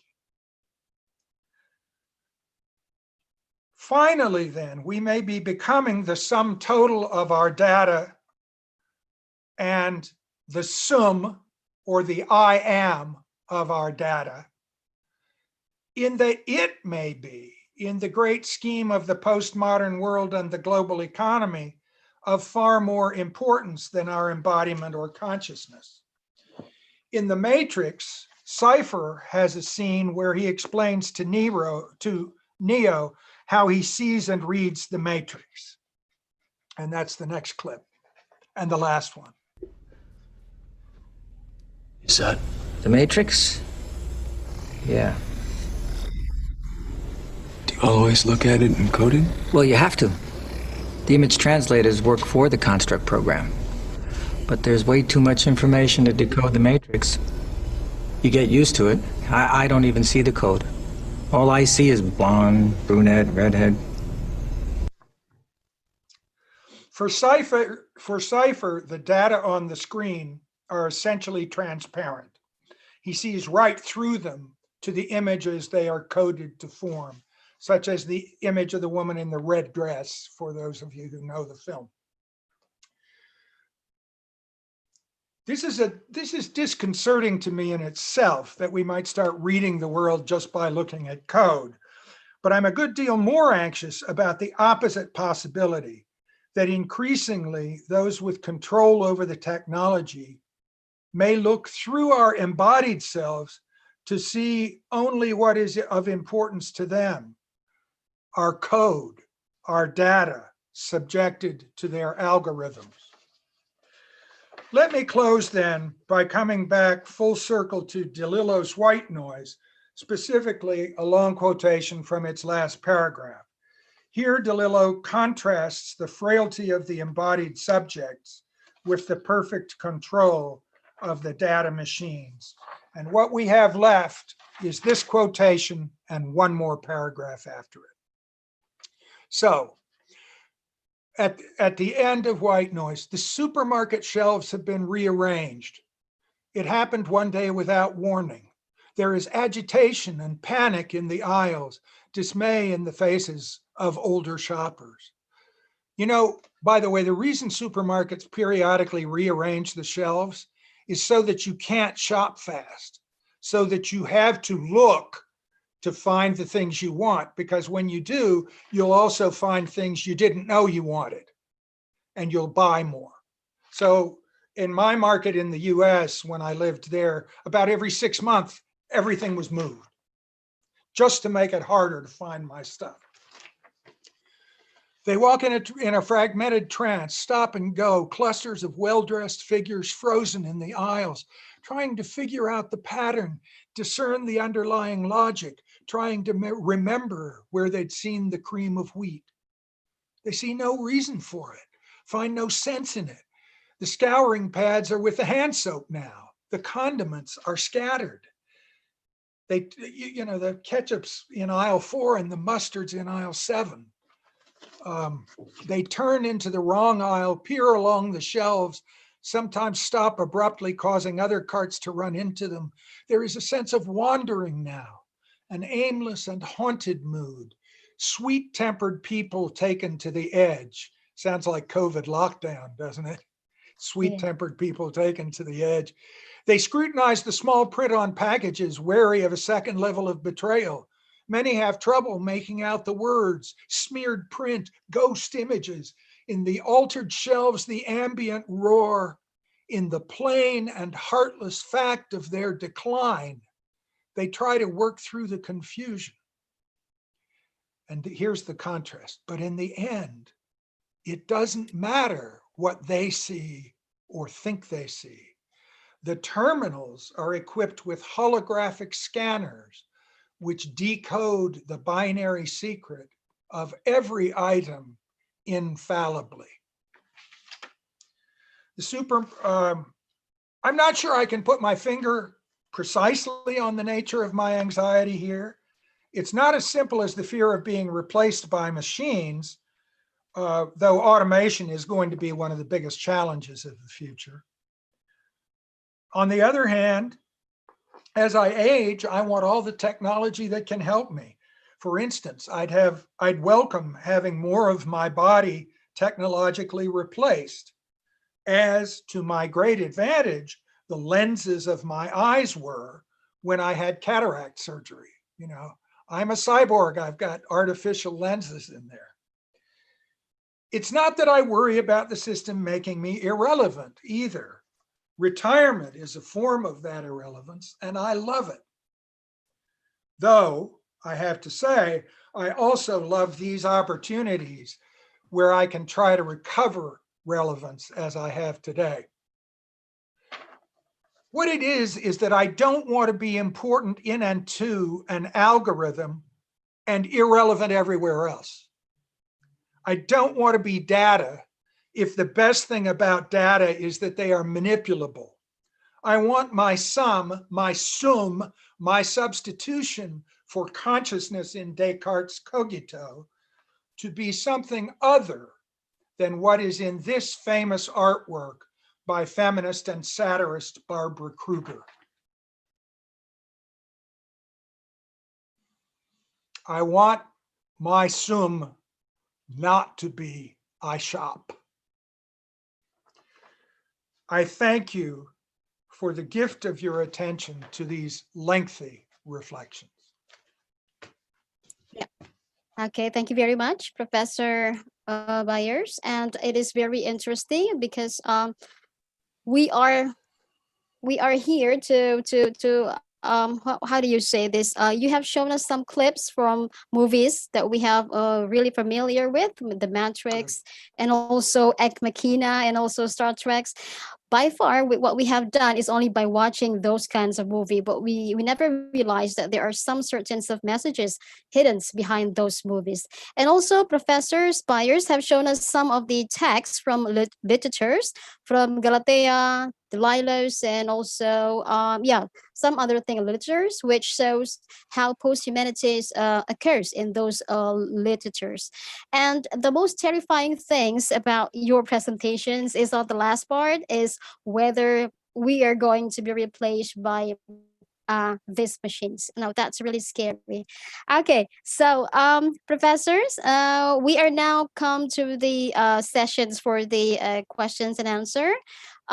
Would you please to answer them later on? And but before we go that, I would like to ask you the questions. How is it the mechanisms for you to answer the questions? Are we going to compile 3 questions for each sessions, or one by one, you answer them one by one? How is it? I think probably it's best if I do it one by one. Okay. Okay. I'm going to try to keep my answers relatively short Okay. so that we can cover a lot of questions, but that is not something I'm good at. So Okay. be patient with me. All right. All right. Thank you very much, Professor. So, we have here questions from the participants, and we would like to read them out, and also later on we would like to invite you to answer them. Okay, committee, can we see the questions? Where is the questions? Can you show it to us? Okay, yes, wow. Thank you very much.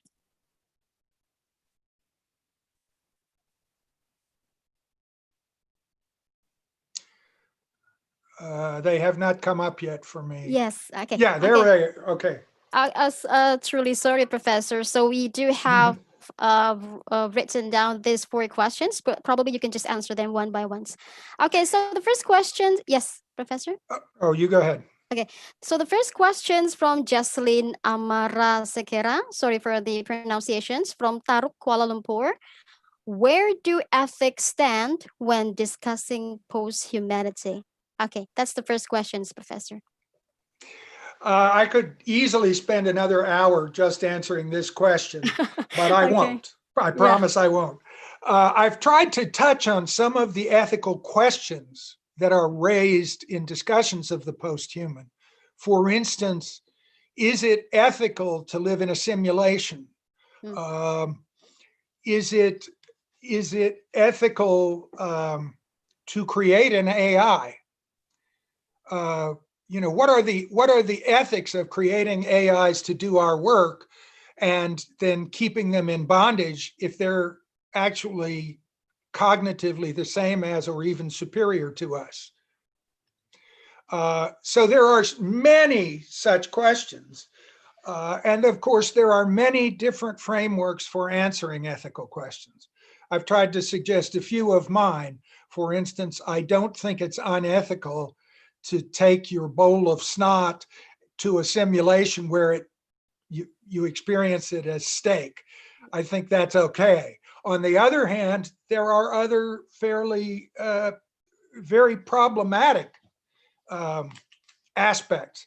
And this is a great opportunity to raise one that my son raised that I did not include in the talk, but thank you for the question because it allows me to say this, and he'll like to know that I did. My son was a philosophy major at university.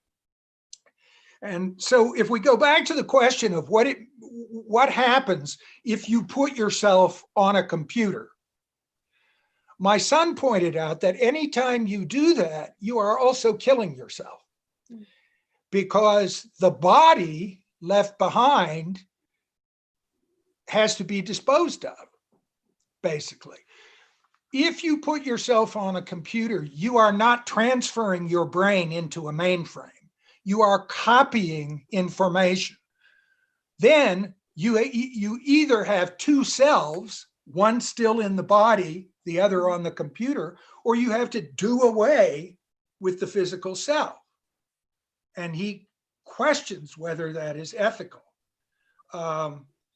It's a very interesting question, and it also raises the question of whether it is ethical for people who are severely disabled to make a choice to end their bodies.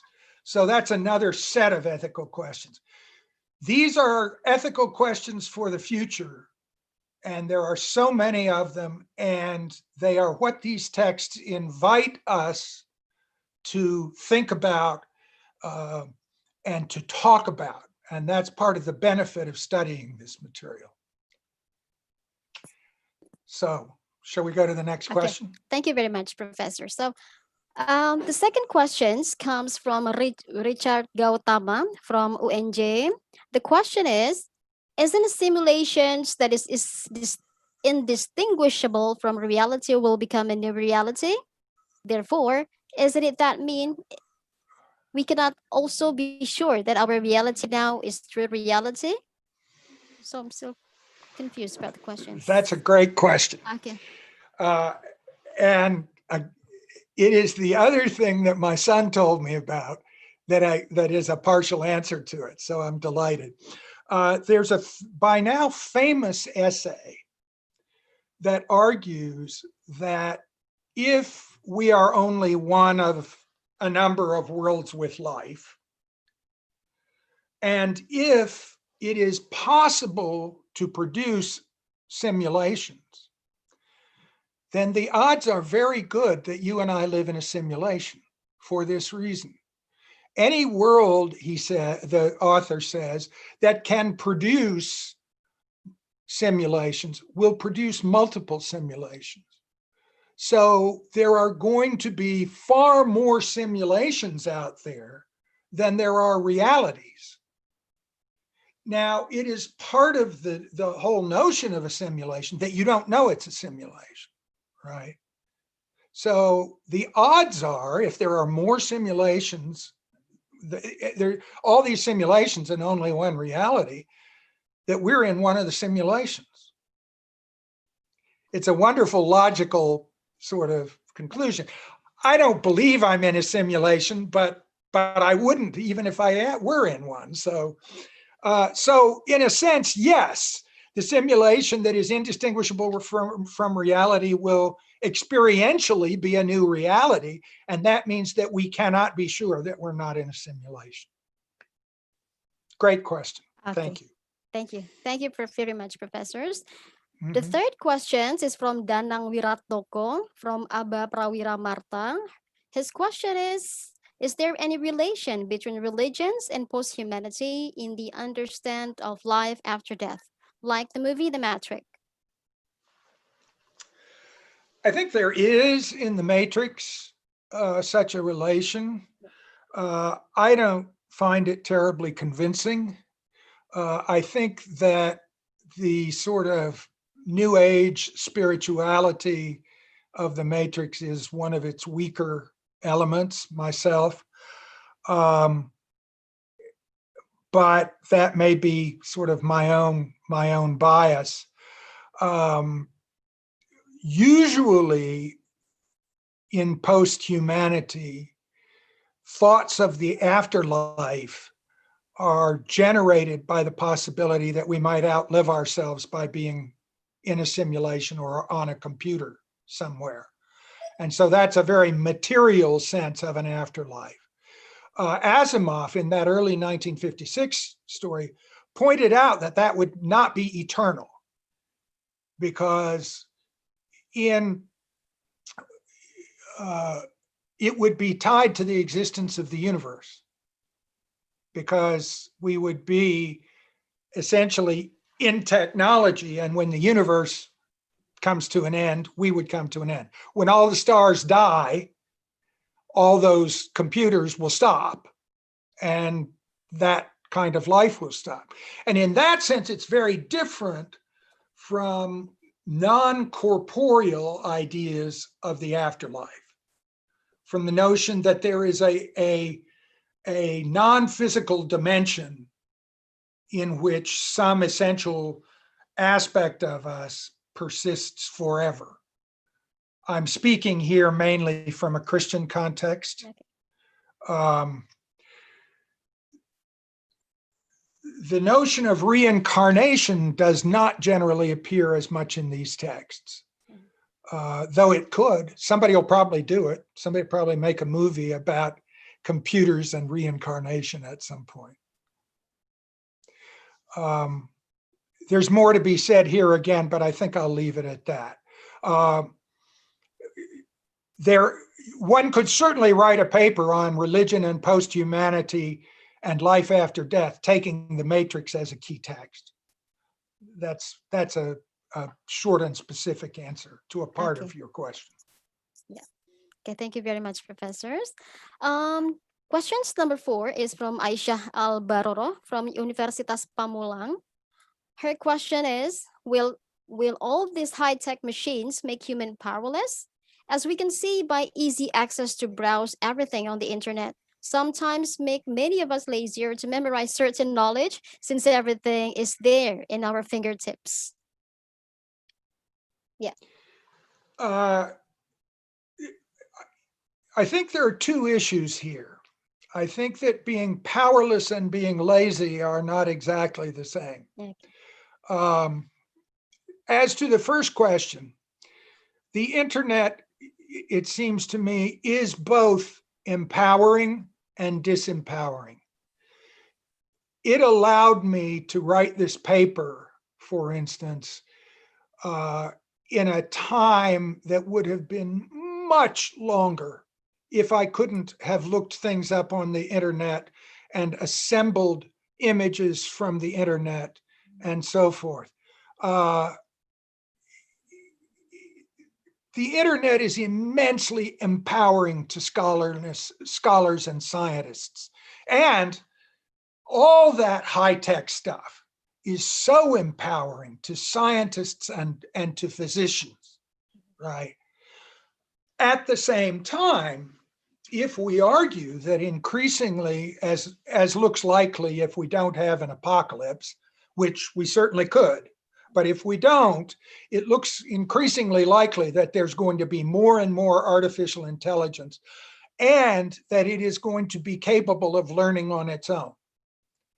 When that happens, it is going to surpass our cognitive abilities, at least in some ways, unless somehow it is prevented from doing so. And I don't know that it can be. In that sense, there will be something more powerful than we are and something that we are not in complete control of. How human beings will deal with that future, I have no idea.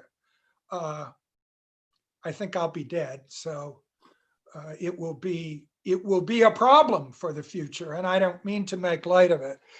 But fortunately, I won't have to come up with the solutions. We're all fortunate that I won't have to come up with the solution. As to the ease of things, you're right. And one of the things we fight against with students is the notion that you can do just what I did in doing this paper.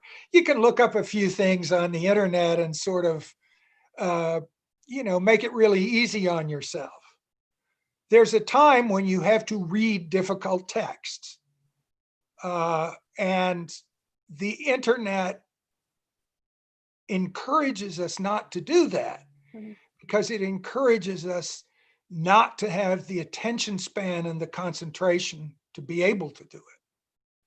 I think this is one reason why a lot of American students, when they're taking high-powered exams, they take the drug for ADHD for what's the phenomenon called? Attention deficit disorder. Okay.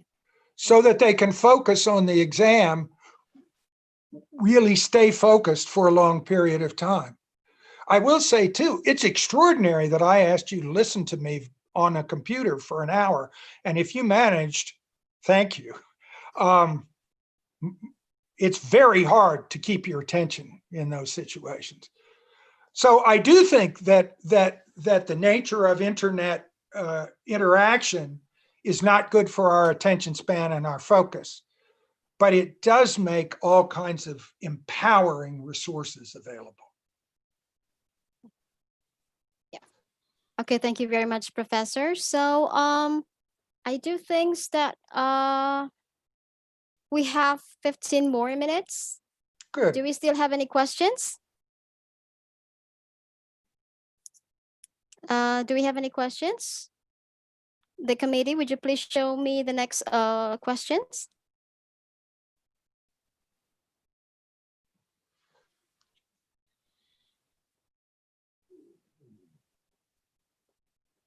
Okay. Okay. All right. Okay. So this probably will be the last questions because I think we're approaching to the end of our programs. So this question is from Ibu Evi3. Film as a part of literature has become a mirror of life. In the connections with this, the cyborg film that were released in the 1980s could become reality in the future. Is humanism the last term in human history? Okay.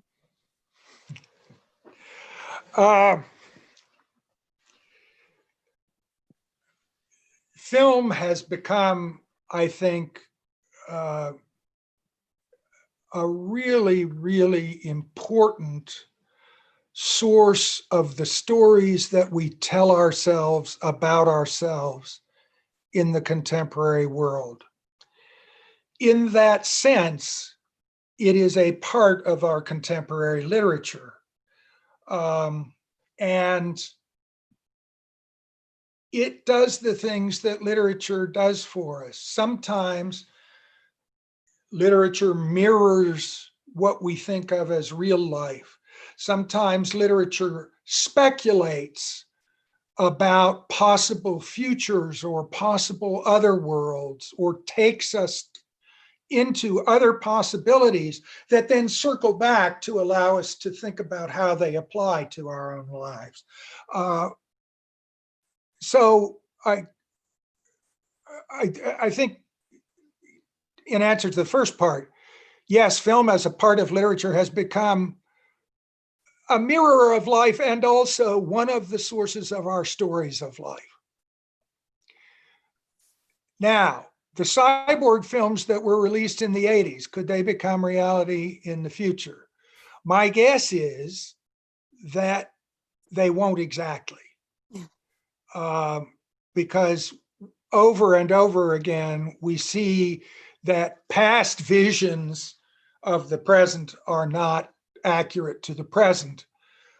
But we also see that those past speculations about what is now the present asked questions that are very important to the present. So the questions could become reality in the future, even if the actual details of the cyborg films of the 80s do not come true. One of the funny things about watching old movies about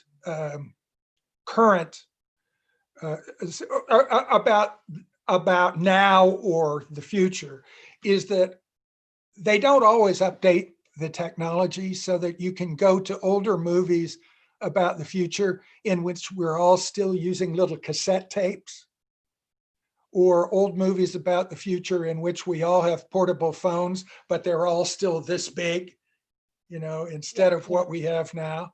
So they're uneven in the details, these speculations. But what's important is in the ideas and the questions. Is humanism the last term in human history? I doubt it. I think we already have a term called posthumanism that identifies some important questions. I also think that humanism has an older version that we've already gone past. We have a different humanism now from the humanism of the 19th century or the 18th century. I think this is the last question, so I'll say one more thing about it. Okay. Or do you have more? Yeah, so truly sorry, Professor. So we actually opened the Zoom and also the YouTube. So I would like to choose one questions from the YouTube, so it would be fair and square, if it is okay with you. Absolutely. Okay, just one more questions from the YouTube. Okay, this is from Anne Damayanti from Universitas Negeri Jakarta. In what ways might a superintelligence AI or posthuman intelligence differ from us psychologically?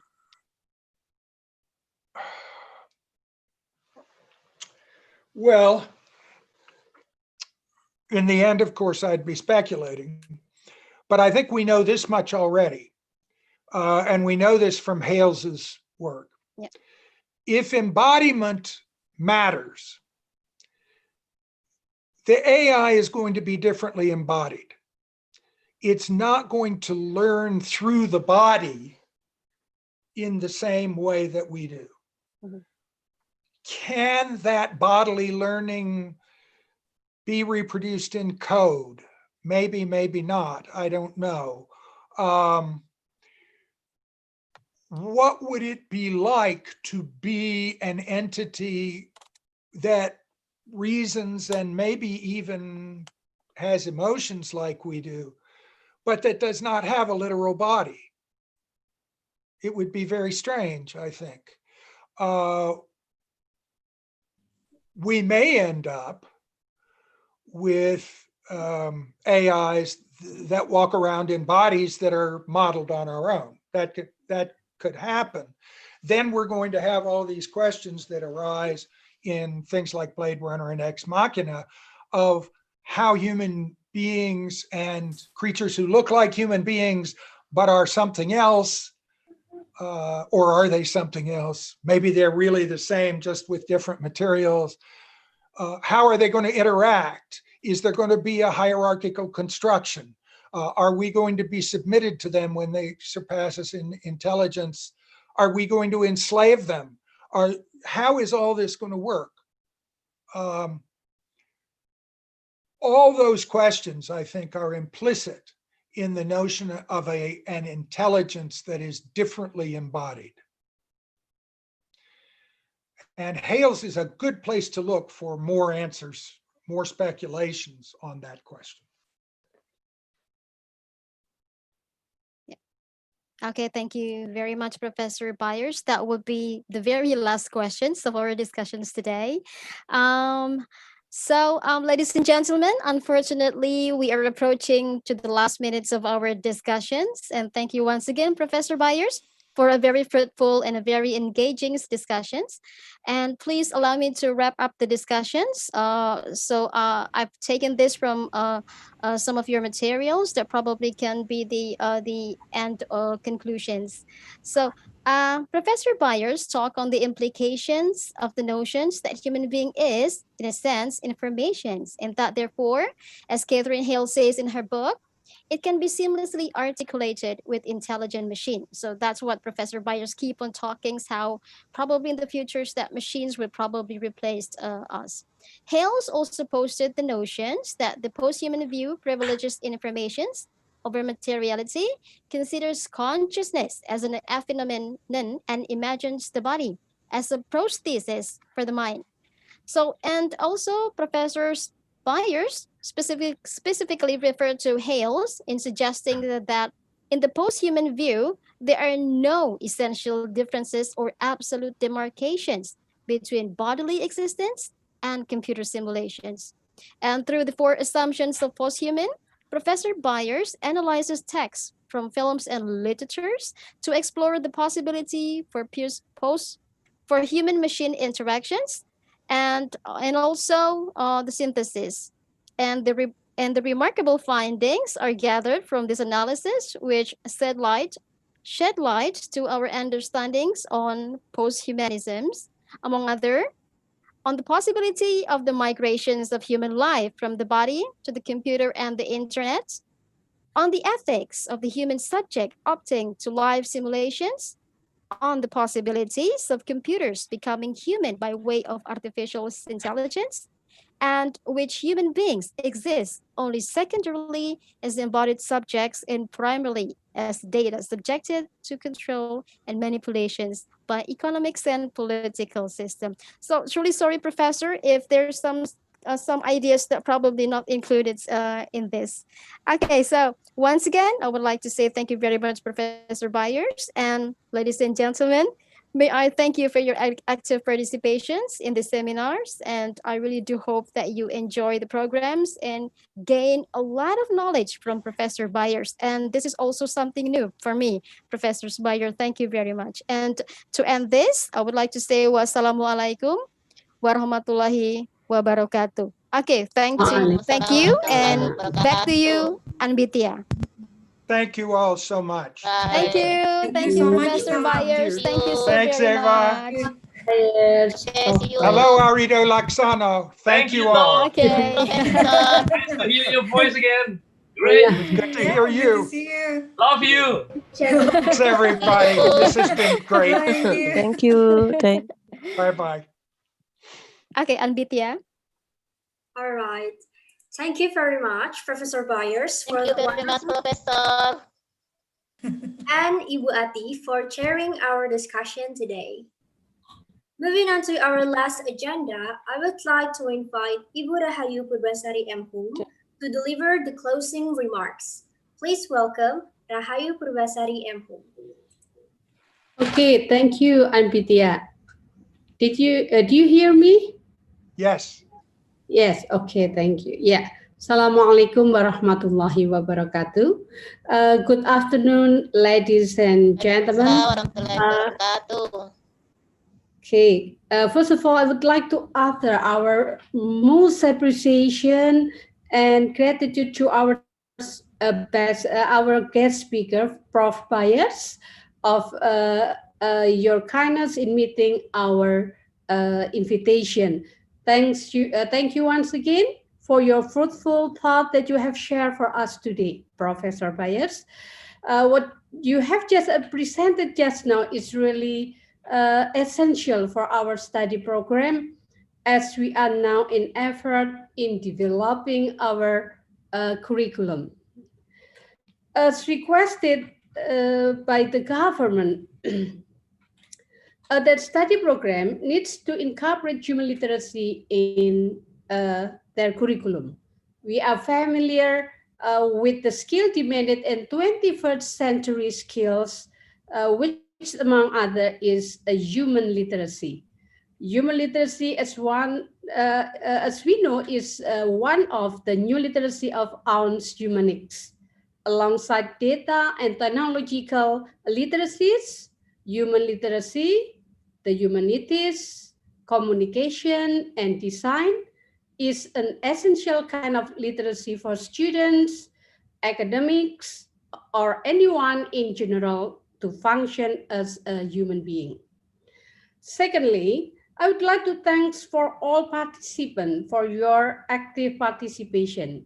I would like to inform you that total number of participants from Zoom and YouTube on the seminar today are 649. They are from Indonesia and from overseas. From Indonesia, such as from UNJ, from Universitas Slamet Riyadi, Universitas Pendidikan Indonesia, Universitas Pamulang, Universitas Negeri Yogyakarta, APA Prawira Mata, Universitas Muhammadiyah Purwokerto, and from the overseas, from Taru Kuala Lumpur, and the others. Okay. Once again, I would like to thank for all participants for your active participation throughout this seminar, especially, first of all, for Vice Dean of Faculty of Languages and Arts, Bapak Ivan Iskandar, who represent our faculty, and then the next coordinator of study program of Faculty of Languages and Art and Pasca Sarjana at UNJ, and then head of English study in Indonesia, Pak Eri Kurniawan from UPI, Budeswalina from UNP, and others. And then Dr. Katiani, Dean of Faculty of Social Science and Humanities, Tengku Abdul Rahman University College and College, and then alumni and student of ELS, English Literature Study Program. Last but not least, to the committee who has put their effort and energy to make today's seminar runs well. As my last word, I hope this seminar gives all of us new and recharging knowledge, especially for me too, and also as media to make a relationship or silaturahmi. Thank you very much and hope to see you again in the next online seminar held by our study program. Once again, Professor Byers, thank you very much. Wassalamualaikum warahmatullahi wabarakatuh. Thank you so much. Thank you, Ambitia. Thank you, Ibu Rahayu, for the closing remark. That was such a great session, and I hope everyone is having a great time and can maybe learn a thing or two or even hundreds from the discussion earlier. I would like to remind all participants that the attendance form was already given on the chat and description box. The link will be active for 3 hours from now. Unfortunately, we have reached the end of this online seminar. Once again, thank you for everyone who participated to the successful outcome of this online seminar. On behalf of the committee, I would like to extend our apology for any inconveniences before, during, and after the seminar. Please take care, be safe, and stay healthy. Thank you. Thank you, everybody. Thank you. And I have never seen the technology work so well. Thank you. It was really well done. Thank you so much. Yes, thank you, Professor. Bye-bye, Tom. Thank Great you. pleasure. Thank you. Bye-bye, Arido. Bye. Bye, Kasih Eva. ya, Prof. Yeah, hope to Bye see you to again. all of you. Yeah, okay, I would bye. love that. Okay. I want to come there. I want to Yes. see your country. Great. See. We'll be waiting. After the vaccine. Oh yeah. Are you Next year, volunteering, perhaps. Tom? Sure. Thank you all so much. This has been a Okay. great pleasure for me. Thank you. You're most welcome. Thank you very Muchas much. gracias. Thank you, Prof. Thank you, all Thank you, committees. Prof. Ya, Bu Thank you. Pak Iva, Bu Triswalini, Yeah. representative of The Uncipta, faculties. and so on. Yeah.